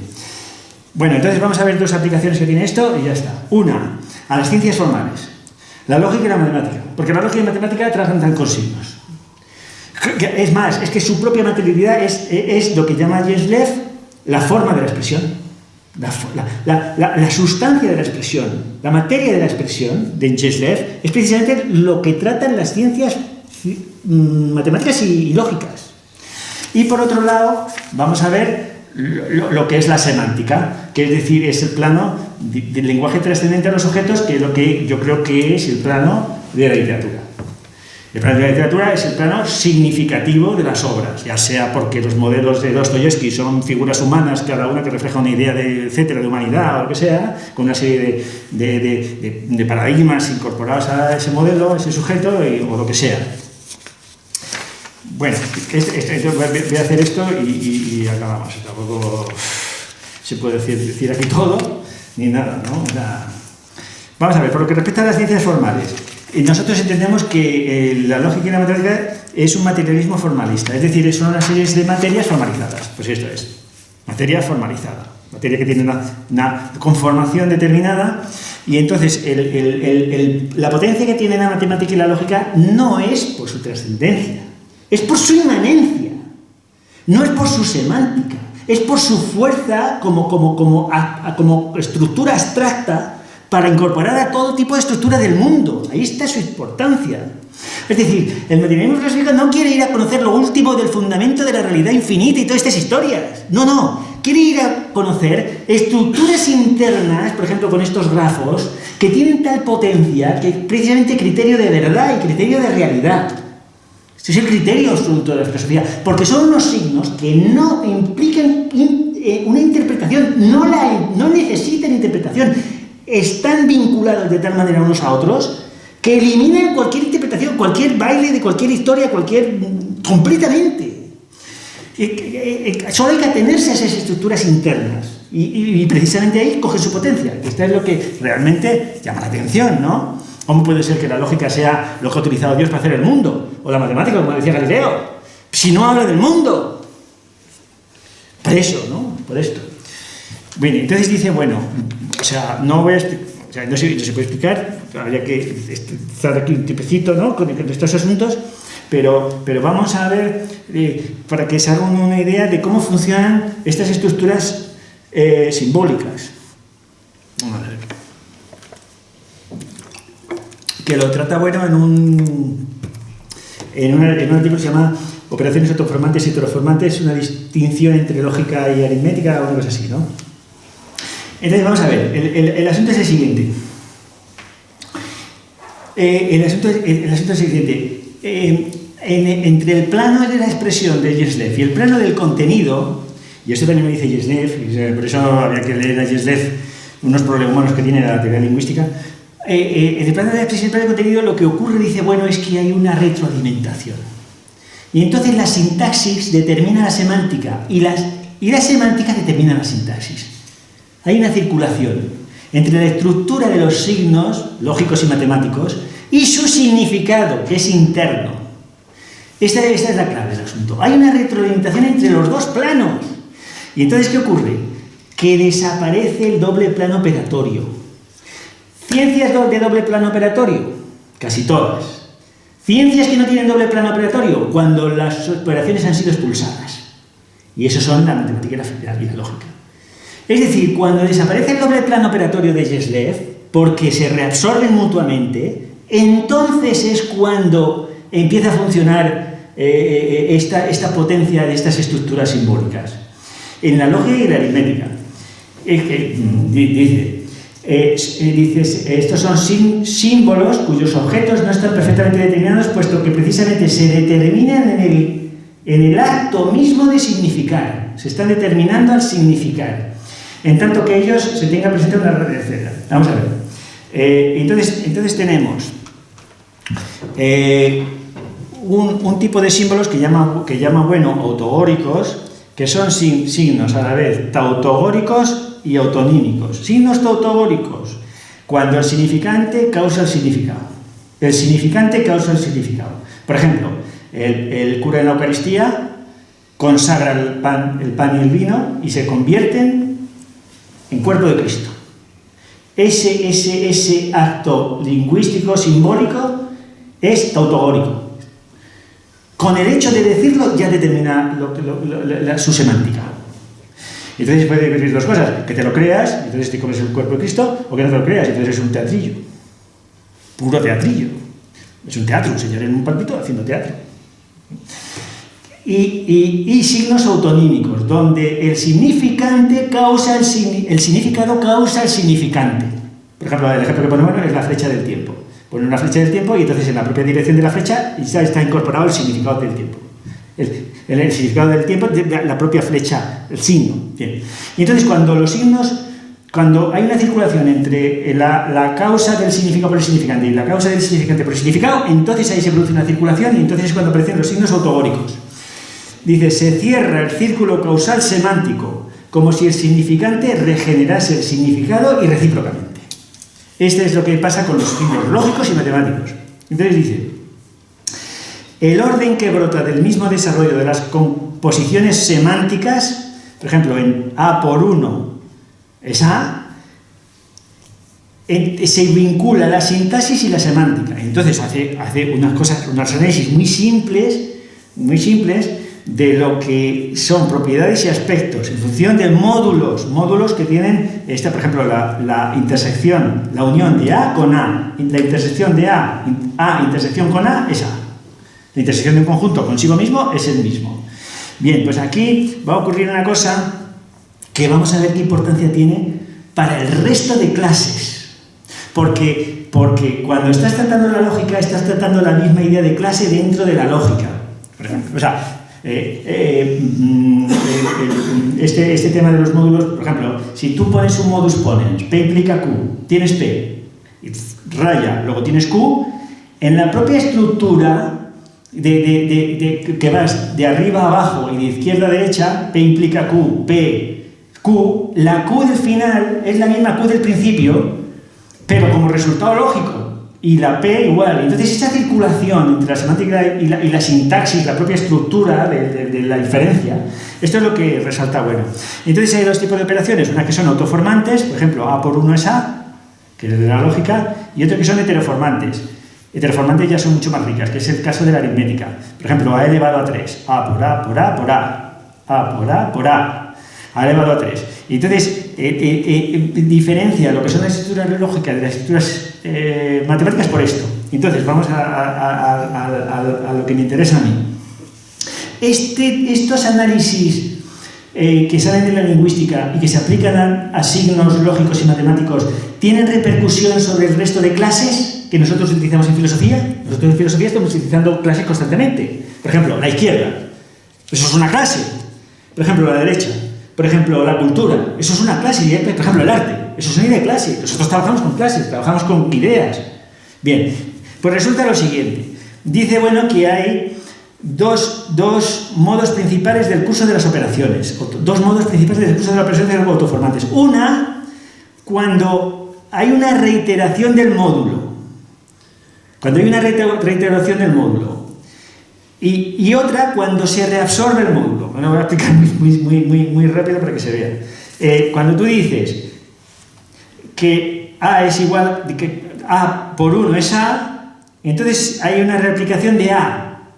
El módulo 1 desaparece y A se queda en A. Y esto es lo que pasa con las especies. El módulo desaparece y se queda la especie como tal. Y luego hay una absorción de la especie en el género, que es cuando queda el módulo. Por ejemplo, A por 0 es 0. B por 0 es 0, C por 0 es 0. Ahí queda el módulo, no el término. ¿Sí? ¿Se ve la diferencia? Bien. Y entonces lo que ocurre es lo siguiente. Cuando esto bueno lo aplica al resto de conceptos, es cuando tenemos la crítica catártica. Por ejemplo, géneros unívocos. Los géneros unívocos son precisamente términos absorbentes. Son términos absorbentes. Y entonces términos unívocos es cuando triángulo reabsorbe a equiláteros y isósceles, el género absorbe la especie. Y puedes hablar de triángulos con independencia de la especie. Pero hay otro tipo de clases que son modulaciones, no especies del género, modulaciones. Y en las modulaciones no puedes hacer eso. El género no absorbe la especie. No puedes hablar del género con independencia de la especie.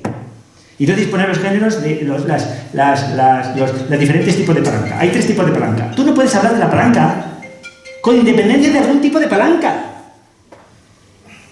Son los módulos. La palanca como género no existe independientemente de las especies. Esto es lo que pasa con el arte. Cuando dice la teoría del arte tiene que de materialista, tiene que ver los criterios para ver cuando un arte, cuando una modulación del arte sustantivo, cuando una obra pertenece a una modulación del arte sustantivo, lo que está diciendo es eso. El arte sustantivo es el género y la pintura, la escultura, la poesía son especies que hacen que el género arte no sea independiente. Son modulaciones, absorben el género. Tú no puedes hablar del arte con independencia de la pintura, de la escultura. No puedes hablar del arte. No puedes hablar de lo artístico. Entonces este es el criterio de bueno de lo que es el arte sustantivo. Es un género que queda en cada una de sus modulaciones y no puedes hablar del género con independencia de la modulación. No puedes hablar del arte o del arte sustantivo como tal. No puedes. Bien, pues yo creo que esto es lo que pasa con la literatura. Con la literatura es exactamente lo mismo. Cuando hablas de los géneros literarios tienes que hablar de la poesía o de la novela, pero no puedes hablar de la literatura porque ese género o se resuelve en la poesía o se resuelve en la literatura, pero no puedes hablar como tal de la novela, porque la estructura de la novela y la estructura de la poesía pues es completamente distinta. Que son letras, sí, pero eso no significa nada. También son letras el diccionario de la lengua o lo que sea, las páginas amarillas, pero lo que importa es esa estructura, y esa estructura entonces es la especie, o el género, en este caso se llaman géneros, la especie, o subgéneros, que yo creo que más bien son subgéneros, porque los géneros sería el drama o lo que sea. Bien, entonces se ve cómo esta teoría del signo está incorporando un tipo de signos, está vinculándolo con otros que son las clases que nosotros estamos tratando en general en filosofía, como por ejemplo la izquierda. Pues la izquierda, no se puede entender la izquierda con independencia de la jacobina o de la otra. No puedes decirlo, no puede, pues no está diciendo nada. Pues igual creo yo que pasa con estas cosas. Y vamos a ver, entonces, Carlos, a ver, que diga, ¿qué pasa aquí? Pues nada. Tienes que ir concluyendo para que pueda haber alguna palabra. Nos quedan 20 minutos. Bueno, tenéis ganas de hablar. Tenéis ganas. Bueno, un comentario hay que hacer, ¿no? Vamos a ver. O sea, aquí entonces lo primero que habría que ver es poesía y verdad. Poesía y verdad. Porque en poesía y verdad acaba el final de poesía y verdad, la epígrafe 12 y 13, acaba precisamente haciendo referencia a Gensler. Este es el tema. Dice en el punto 12 de poesía y verdad, es decir, el 12 y el 13 son los finales. Dice, hasta ahí, nos hemos atenido principalmente en nuestro análisis a la distinción en los textos analizados entre los dos planos consabidos, en el que se mueven los significados de tales textos, el plano de los significantes literales y el plano de los significados alegóricos. Es decir, está hablando de los significados, pero no hemos considerado el plano de los significantes. Es que en lo literal no está el significante, y con eso no está diciendo nada del significante. Y entonces dices, se trata de determinar las involucraciones internas del plano de los significantes y el plano de los significados. Esto es la lógica en la matemática. Se trata de ver esto. Cómo hay una involucración interna entre los significantes y los significados. Este es lo importante, ¿no? Todo lo que ha dicho antes se refería solo a los significados, literales o alegóricos, pero no entre los significantes. Entonces esta es la clave, yo creo, para entender, pues es verdad, es que los 400 miles de millones de interpretaciones que puede haber por ahí. Y entonces dice, esto es lo de Gensler, ¿no? O sea, no creo que vaya que decir, vamos a ir al grano. Entonces dice, concluimos. Bueno, la materia de la expresión, la materia del contenido, esto, lo que dice, de este modo podríamos evitar atribuir a los significantes el papel de forma respecto a los significados. El primero la palabra y luego la cosa. Pues los significantes ya constan de forma y sustancia, lo de Yeslev, pero también los significados constan de forma y sustancia, o de forma y contenido, o de forma y materia, etcétera, ¿no? Y entonces dice... vamos a ver, concluimos apoyándonos en los resultados precedentes con la siguiente clasificación de los planos de análisis. El plano de las interpretaciones literales no autogóricas, que es lo que decimos de la lengua, de la lógica y la gramática, pero sí inmanentes al sentido ordinario y no sé qué. El plano de las interpretaciones alegóricas, el plano de las significaciones alegóricas. Y en las significaciones alegóricas lo que ocurre aquí es que tienes que tener en cuenta el autor. Este es el asunto. Dice, y solo a través del autor, en las alegóricas, un sentido que solo se nos manifiesta en su interpretación alegórica. Cuando Manso, y solo a través del autor, la presencia del autor en la obra puede ser objetiva y subjetiva. Puede ser objetiva, por ejemplo, porque el autor es el que causa la obra. Eso es evidente. Toda obra tiene un autor. Eso es objetivo. Pero dice, bueno, como causa eficiente, claro, haber un autor, eso es objetivo. Y formal, esa ya no es objetiva, esa es subjetiva. Quiere decir que la estructura formal, y ahí está implicado en la subjetividad del autor, porque tienes que saber su vida, porque tienes que saber lo que quiere, porque tienes que saber los significados que atribuye al Manso, porque tienes que conocer a la amada, porque tienes que conocer una sociedad de ganadera. Eso ya es subjetivo, la forma que es la estructura misma del poema y los significantes incluidos dentro de la alegoría del poema. Entonces, ¿qué está diciendo aquí? Porque lo de Roland Barthes, que es falso. No hay una muerte del autor. El autor es obligatorio en las alegorías, porque si no, no comprendes el significado que hay ahí incluido. Dice, en cambio, el teorema 1.1 de Euclides despliega una racionalidad notológica que nos conduce a verdades científicas y que excluye como mera ficción metafísica cualquier interpretación alegórica. Esto es lo que me interesa a mí. Excluye cualquier interpretación alegórica. Y entonces, entonces el signo práctico, ¿de dónde viene su fuerza, su firmeza, su constancia? De la eliminación de las interpretaciones alegóricas. Porque interpretaciones alegóricas hay muchas, pero solamente la alegoría victoriosa, como la norma victoriosa, crea la institución. Y es en la matemática, la lógica y en las ciencias firmes donde se crea la institución y el signo tiene fuerza. Y no cambia por la alegoría o la interpretación que le quieras dar tú. Entonces ahí la fuerza que tiene esto. Y de ahí que el punto de partida del materialismo filosófico sean las ciencias. Es firme. Que no viene de que alguien de pronto diga otra cosa y se invente otra interpretación. No. Entonces dice, se comprende bien, sin ningún misterio, cómo las reglas y recetas prácticas para dibujar un óvalo se establecieron a partir de la intersección de círculos y no sé qué, no sé cuántos. Dice, que sin duda es anterior a Euclides, pudo fascinar a quienes lo encontraron con más o menos aproximaciones morfologías naturales o institucionales, es decir, te fascina. Pues claro que fascina todo esto que dice Heidegger y todas las instituciones que tú quieras. Fascinante, es una maravilla. Estás ahí envuelto, imaginativamente, lo que tú quieras. Pero no es la esencia del signo y la institucionalización del signo y las estructuras que tienen, para nosotros, a nuestro modo de ver, la base firme en la que te puedes apoyar para hablar del mundo, para hablar de los propios signos, Y entonces, acabo, un texto que tiene del 74, bueno, hablando de literatura. Y lo que hace aquí, bueno, es negar una, otra y otra vez que existe la literatura. No hay unidad. En la literatura no hay unidad, y menos una ciencia, como decía el compañero maestro.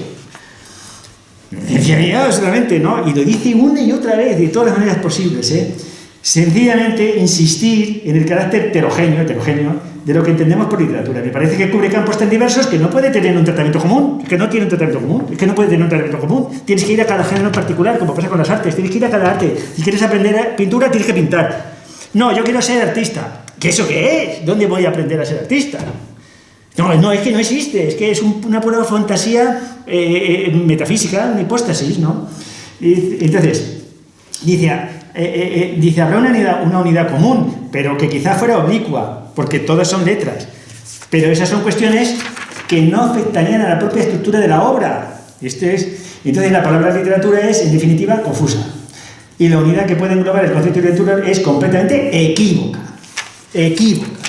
Si tú hablas de literatura, te estás equivocando. Me tienes que decir de qué género estás hablando.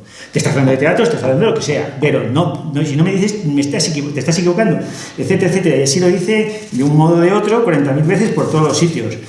Y dice, lo de Wagner, esto es completa confusión ideológica. Los géneros literarios, yo diría algo similar, completa confusión ideológica. Y entonces, nada, claro, entonces se queja de que ya no hay criterios formales. Entonces, si no hay criterios formales, no hay crítica. Si no hay criterios, no hay crítica. Entonces, todo lo que hacen los críticos de arte, y los críticos literarios, y los curadores y todo esto, ¿qué es?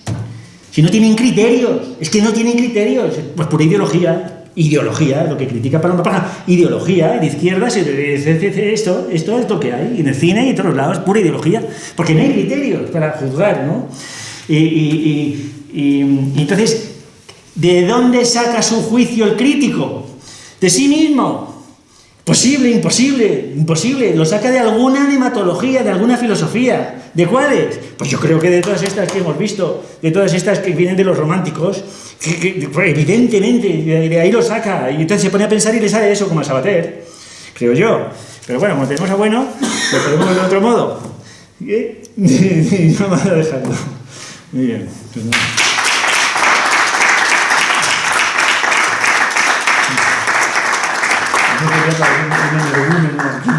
Bueno, Luis, has dicho tantas cosas. Vamos a ver rápidamente qué podemos decir, ¿no? Bueno, pues nada, muchas cosas se me han ocurrido y tengo aquí un montón de notas, ¿no? Efectivamente, me acordaba muchas veces de María Zambeano, ¿no? Cuando la salida que da la filosofía es la poesía, ¿no? Que la filosofía se sumerja en la poesía, ¿no? Y al mismo tiempo me acordaba al revés de la visión actual de, por ejemplo, transformar a muchos pintores, estaba pensando en Goya, en filósofos, ¿no? La visión, por ejemplo, de que yo en algún momento hace años, cuando nos invitaban al Prado a Iván Vélez, de allí decir que Goya no era un ilustrado, ni esa visión de intentar ver que Goya como que nos está transmitiendo ideas metafísicas ahí metidas, que obviamente hay ideas, ¿no? Porque efectivamente ahí están involucradas, pero claro, habría que ver lo que dices tú, la crítica de qué tipo de ideas son, si son nematológicas o si más bien son ideas que está poniendo el crítico, pero que no están ni mucho menos en Goya, ¿no? Y luego varias cosas. Otra analogía que se me ocurría era con el énfasis que has hecho en la importancia que se concede al lenguaje para el ser humano, que es lo que está pasando a día de hoy con la inteligencia artificial. Sí. Como en el hecho se considera que son conscientes los modelos de lenguaje porque dan esa apariencia de simular que tiene el lenguaje, ¿no? Entonces justamente lo estabas comentando y lo estaba pensando. Y la última cosa que, así para antes de abrir al público, es plantearte lo siguiente, ¿no? Hace no mucho discutía con un bungiano, un profesor chileno, que exponiendo la teoría del materialismo formalista en un coloquio que había de Historia y Filosofía de la Ciencia, él me decía que claro, que lo nuestro parecía como que era una especie de, al hacer tanto énfasis en los significantes, en los signos escritos, en los ideogramas, ¿no? que están ahí en las matemáticas, como que claro, que ellos tal y como sostienen los símbolos, pues no son más que una especie como de muletilla, ¿no? Claro. Porque tenemos una memoria finita, que no podemos, pero que las matemáticas transmiten, esto era un bungiano, a conceptos puros, ¿no? Y claro, yo le decía que esos conceptos puros que no existen, porque claro, está pues suponiendo como que está el concepto puro y luego lo escribe, y no tiene nada que ver. Yo le decía que en matemáticas me estaba acordando de Peirce, ¿no? Que es un autor muy interesante, que efectivamente para Peirce todo es signo, pero luego Peirce tiene cosas muy interesantes, un gran defensor de la escolástica, un crítico radical de Descartes, el insistir que en filosofía siempre hay que pensar por estructuras ternarias. O sea, tiene cosas que son muy, muy rescatables. En matemáticas tiene una posición muy parecida al materialismo formalista. Dice que la matemática es una ciencia de diagramas, que donde no hay diagrama no puede haber matemáticas, ¿no? Y entonces lo curioso del caso es que él, lo que se me ocurría decirle, es lo que te planteo, es que el significado, en las matemáticas sí que hay significado, claro. Sí que hay un plano semántico, pero que el significado se construye en el propio circuito operacional, que no desborda el plano de la pizarra o el plano del papel. Y claro, me miraba con una cara como tal, le digo, pero ¿te parece poco?, le decía yo. Y el caso es que él me decía que no hacían falta ideogramas, y hubo un momento genial que me empieza a hablar del continuo en matemáticas y me hace este gesto. Y le digo yo, coño, ¿no ves que lo acabas de dibujar? Claro. Que para hablarme del continuo matemático has tenido que hacerme el ideograma. Digo, que no puedes ni siquiera... No, es que porque has sido un inconsciente. Me decía, total, que era desesperante, ¿no? Pero vamos, que muy bien, hay muchas cosas y Y bueno, pues no sé si quieres comentar algo. Abrimos No, yo he hablado bastante ya, pero hay muchas preguntas por aquí. Vamos a ver. Aquí empezando voces. ¿A qué hora se acaba esto? A las 9 nos echan. Mira, no te quedes. Carlos, el único. Oye, pues estupendo, Luis Carlos, como siempre. Da gusto escuchar. Dos cosas. Una es una que me ha llamado la atención al hablar del romanticismo, para hablar del mito de la raza, sobre todo, que bueno, no tiene mucho que ver, pero directamente sí. Cuando Blumenbach habla de los caucásicos viene de los naturalistas, pero es un filólogo el que transforma lo caucásico por lo ario. Un filólogo que es Max Miller, que estudia las lenguas arias y de ahí va a salir la raza aria y todo el mito de la raza. O sea que es un filólogo que está incardinado en el romanticismo. Y bueno, y la otra cuestión es porque, me lo aclaras, porque cuando hablas de lo fonémico y fonético, ¿no? Y lo fonético incide en lo material, ¿cómo relacionas esto? La verdad es que la conexión con lo émico y lo ético está ahí, ¿no? Porque el mismo Pike saca émico de fonémico y ético de fonético.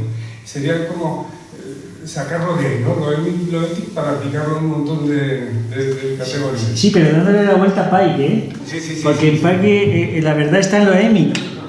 Claro, y en Pike está en lo émico la verdad, o sea, en realidad es en lo ético, ¿no? ¿Le tiene que dar la vuelta? Sí, yo felicitarte primero por tu conferencia espléndida, pero algunas precisiones que no he entendido yo bien y que... La primera, creo que hay una distinción fundamental, que es la distinción entre verdadera filosofía y filosofía verdadera, para distinguir la literatura de la filosofía. Quiero decir que Platón, por ejemplo, es literatura, es decir, son diálogos literarios, pero incluye no solo una filosofía verdadera, si la hay. Lo fundamental de Platón es que incluye una verdadera filosofía en cuanto al método, ¿verdad? El método de análisis crítico, aunque sea hipostasiando la postura filosófica como personaje, ¿verdad? Bien, luego una cita que me recuerdo yo de un artículo de Bueno que se llama Poetizar, que es en Aragón, y ahí decía Bueno que la poesía es precisamente la icasia. Es decir, que poetizar es pensar especulativamente en imágenes. Pero claro, pero eso no quiere decir que sea falsa. Esta es la cuestión, que también puede incluir una filosofía verdadera, aunque no una verdadera filosofía. Y luego, pues también recordar a Aristóteles, que cuando dice aquello que da pie a un texto absolutamente genial de Bueno del individuo en la historia, en la frase de Aristóteles que dice la poesía es más veraz que la historia, precisamente porque tiene que poner a hablar al personaje, mientras que el historiador pues habla de oídas o habla a partir de reliquias y relatos, ¿verdad? Y por último, no he entendido muy bien esta expresión tuya de ciencias formales, ¿no? Las matemáticas no son unas ciencias formales, son ciencias... Sí, la expresión ciencias formales hay que matizarla. Sí, claro. Y luego el asunto de los géneros inseparables de las especies, pues también hay que llevarlo con mucho cuidado, porque, por ejemplo, esa es la tesis de Hume para negar la existencia de ideas universales, cuando dice es que el concepto, bueno, aquí idea de triángulo o simplejo de triángulo no se puede separar de triángulo, isósceles, equilátero y escaleno, pero bueno, eso es porque Hume estaba pensando en imágenes, estaba poetizando Hume, porque el triángulo es un concepto, no es... ¿Te refieres a algo más bien? Sí, y luego dos precisiones más y ya me callo. La primera, efectivamente tienes razón en lo de Heidegger, pero se te olvida lo del Dasein. Lo del Dasein. El Dasein. Dasein heideggeriano es lo que está ahí. Y ahí Heidegger es un escolástico de, vamos, como el pino, que es exactamente lo que pasa en la misma tradición, lo que le pasa a Kant, porque Kant, cuando habla de conceptos puros, está ahí alucinando y ya está haciendo metafísica psicológica, pero cuando habla de los conceptos, dice, los conceptos sin intuición son vacíos. Claro, entonces, precisamente nos dan la razón cuando decimos que toda filosofía es materialista, incluso la idealista. Sí, señor. Bueno, yo no sé contestarte, pero vamos, ese artículo de poetizar yo lo tengo muy en cuenta porque viene a decir, bueno, que poetizar, refería a Heidegger y a Hölderlin y todos estos, pues que es una cosa infantil, es una cosa de, pues que sí, pues que de los primeros modos de escritura, pues de Parménides y todo esto, pues sí, porque eran todo poesía, porque había que acordarse de ellos, pero que es infantil, pues una vez que tienes las ciencias y todo esto, pues ya se queda, es un lenguaje grandilocuente, pero... Y bueno, no sé si contestaste a más cosas, pero vamos, que es muy interesante. Lo de la poesía, por ejemplo, de Aristóteles, la diferencia está en que la historia es de individuos, en cambio la poesía es de modelos universales. Pero ahí, bueno, cuando habla de la historia, de lo verosímil y todo esto, y de los modelos, esos modelos universales en realidad son modelos imperiales, porque lo universal fuera del imperio. Claro. Y entonces, claro, el imperio llega hasta nosotros, el imperio griego, por así decir, ¿no? O sea, y nada, y lo que dices muy bien, sí, lo de Locke es evidente, sí. Existe esa idea universal de triángulo, claro. Buenas tardes, Luis Carlos, y felicidades por la conferencia. Te quería plantear dos cosas, porque a mí me ha interesado mucho esto del signo, porque aparece en muchas partes en la obra de Bueno, la más importante para mí en la deducción del espacio noseológico, pero luego a la hora de hablar del signo propiamente, los textos son más escuetos. Está el que has mencionado, Simple que, está la imagen símbolo realidad, está Conónimos, y se me está escapando uno importante, y autoformantes y transformantes. Entonces yo, pues, queriendo extender un poco de ahí, me fui a ver qué se decía de los signos, y lo que te encuentras es un caos completo, ¿no? Unos dicen que hay que incluir solo los signos lingüísticos y otros también los signos animales. Otros que llaman semiótica, otros semiología. Unos que el objeto es el signo, otros que se extienda al texto, pues que a esta gente. Entonces hace falta una teoría del signo para poner un poco de orden y ser capaz de explicar todo el resto de teorías del signo. Entonces aquí las herramientas que yo he visto en Bueno, y quiero que me digas a ver qué te parece, es muy en la línea que tú has dicho de si es el signo el que está conformando el objeto o es el objeto el que está determinando el signo.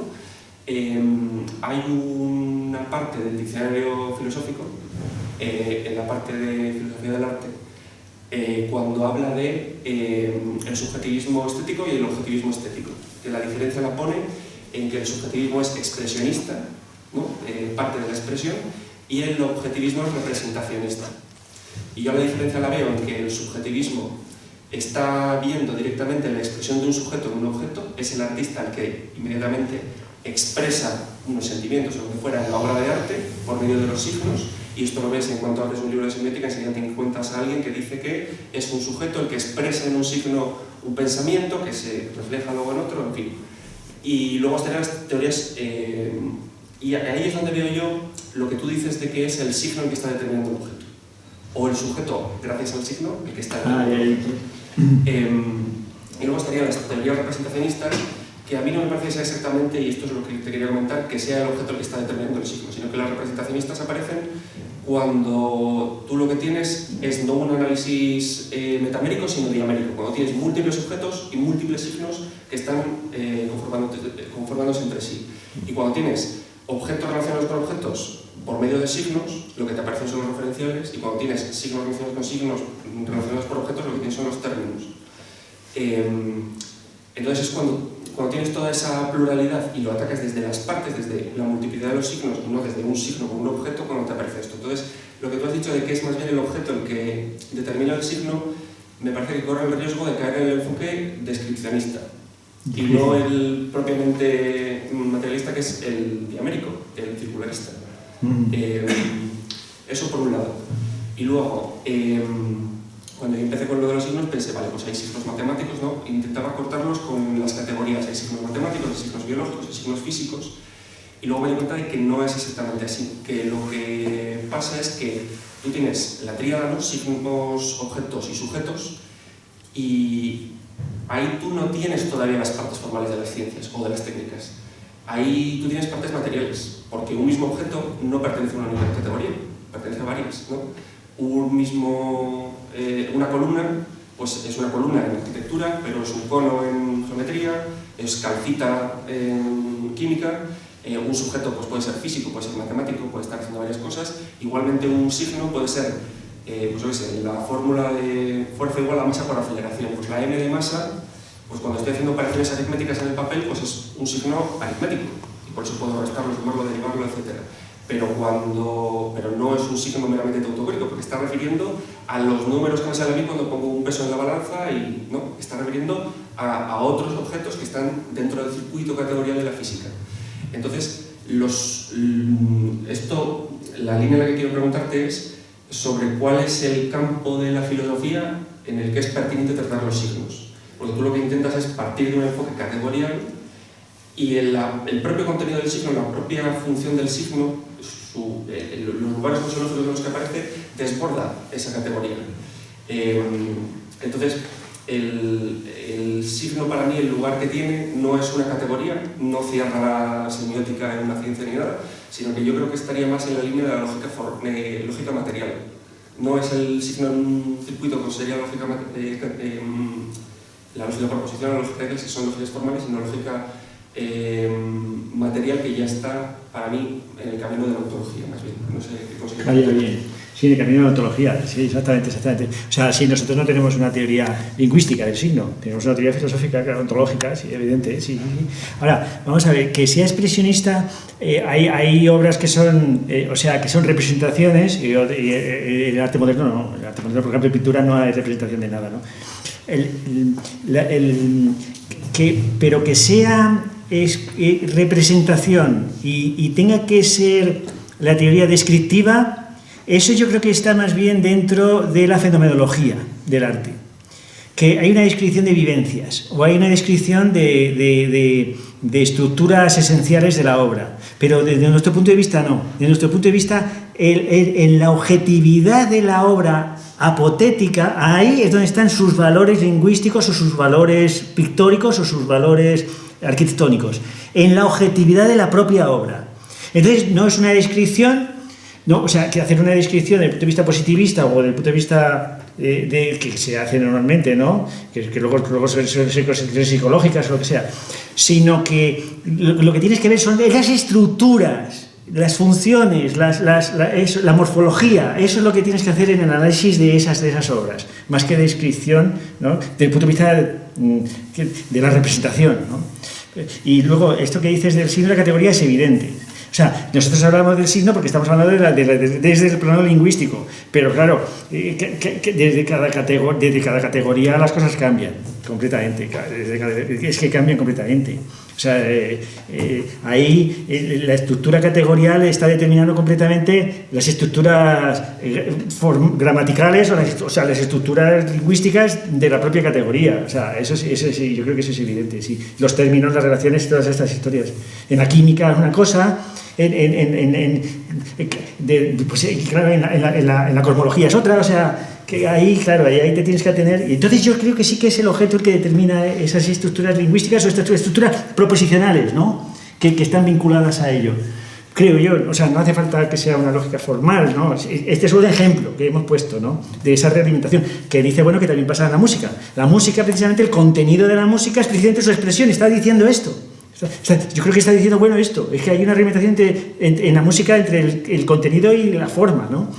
Porque si no, si decimos que la Catedral Sumergida, que es una obra de música de esta atonal, pues que ¿dónde está la Catedral Sumergida? Escucha la Catedral Sumergida, que es una obra famosa de estas, pues si es que ahí no ves catedrales no ves por ningún lado. Quiere decir que el propio contenido está en la propia expresión atonal, y en este caso dodecafónica, ¿no? Yo creo que va por ahí el asunto. Muy bien. ¿No? Estás puesto en... ¿Me oye? Sí, hola, Luis Carlos. Nada, enhorabuena por la charla, muy interesante, el tema muy interesante. Y yo te lo quería plantear otra perspectiva también desde la obra de Bueno, desde un análisis de él, teniendo en cuenta también sus ensayos, como decía el compañero, y es plantearlo en el sentido de el signo como una relación. ¿Como una? Relación. Él lo tocó en la serie de charlas que dio en Filosofía de la Relación, de las últimas charlas que dio, tomando el concepto de Suárez de la relación y la relación con las categorías aristotélicas, ¿sabes? Que es una de las primeras categorías aristotélicas, la cuarta creo, una categoría especial porque tiene poca sustancia, pero en cambio tiene una extensión muy grande, y la relación teniendo como polos el sujeto y el término, y según Suárez un fundamento, y entre los fundamentos que destaca Suárez, uno de ellos es el de la acción como contacto. Bueno, toma este concepto, yo creo que se puede trasladar al signo, porque siempre hay que tener en cuenta el contacto como fundamento de la relación y no olvidarse de ese contacto. Tampoco cosificarlo o sustancializarlo, porque en otro escrito que tiene Bueno muy interesante, que es este del análisis del cratilo de Platón, que lo tiene de un texto del año 85, donde va analizando justo un tema que es el signo lingüístico. En el cratilo hay los dos polos, que uno es Hermógenes, donde dice que todo el lenguaje es completamente arbitrario, y el otro polo es Cratilo, que dice que está encadenado a lo natural y está totalmente arrojado a las cosas naturales. Pues la posición de Platón y la de Bueno es la intermedia, donde existe un contacto primitivo que es el que nos pone en contacto con las cosas. Ese contacto no está cosificado como en Cratilo, que si no el lenguaje sería onomatopéyico, ni es un lenguaje desarticulado de las cosas, que sería Hermógenes y también Parménides, donde el lenguaje es una total confusión. Entonces, en la posición de Platón, la posición de Bueno, hay una relación con ese contacto primitivo, primigenio, pero existe ese contacto, no nos podemos olvidar. En las palabras, Platón habla del pantarrey y la R, la lengua golpeando contra el paladar, es un simbolismo de ese fluir de las cosas, y en las palabras pasa lo mismo. Tiene que haber un contacto, y quizá lejano, pero tiene que haberlo. Quizá enlazando con tu exposición, si perdemos el contacto, si perdemos todo anclaje en la realidad, lo que llamamos es un poco lo que has expuesto de la literatura, el arte, etc. Si nos confinamos demasiado en el contacto, nos cosificamos al contacto, pues tenemos un ámbito muy limitado. Tenemos que tener en cuenta que ese contacto evoluciona, cambia, y que es un choque continuo entre unas formas y otras, y va cambiando, pero el contacto existe, y existe ese anclaje a la realidad. No sé si te parece. Sí, perfecto, o sea, perfecto, ¿no? Yo creo que sí, o sea, es evidente, sí, claro, las relaciones, el fundamento de las relaciones son las conexiones, ¿no? Y esas conexiones son ciencias operatorias, que es lo que dices del lenguaje, son conexiones operatorias, ¿no? Estás operando con la cosa y estás operando con la laringe, estás operando con la laringe y estás operando con las manos. Y entonces esas operaciones de contacto pues son la clave de esas estructuras luego que ya no se pueden separar de lo físico totalmente, pero porque entonces estamos en el topos unanos de Platón, que esas relaciones serían ya abstractas, pero sin embargo no se limitan a unas u otras.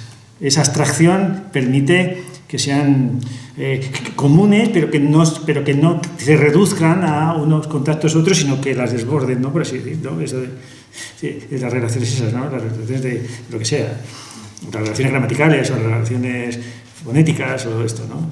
Sí.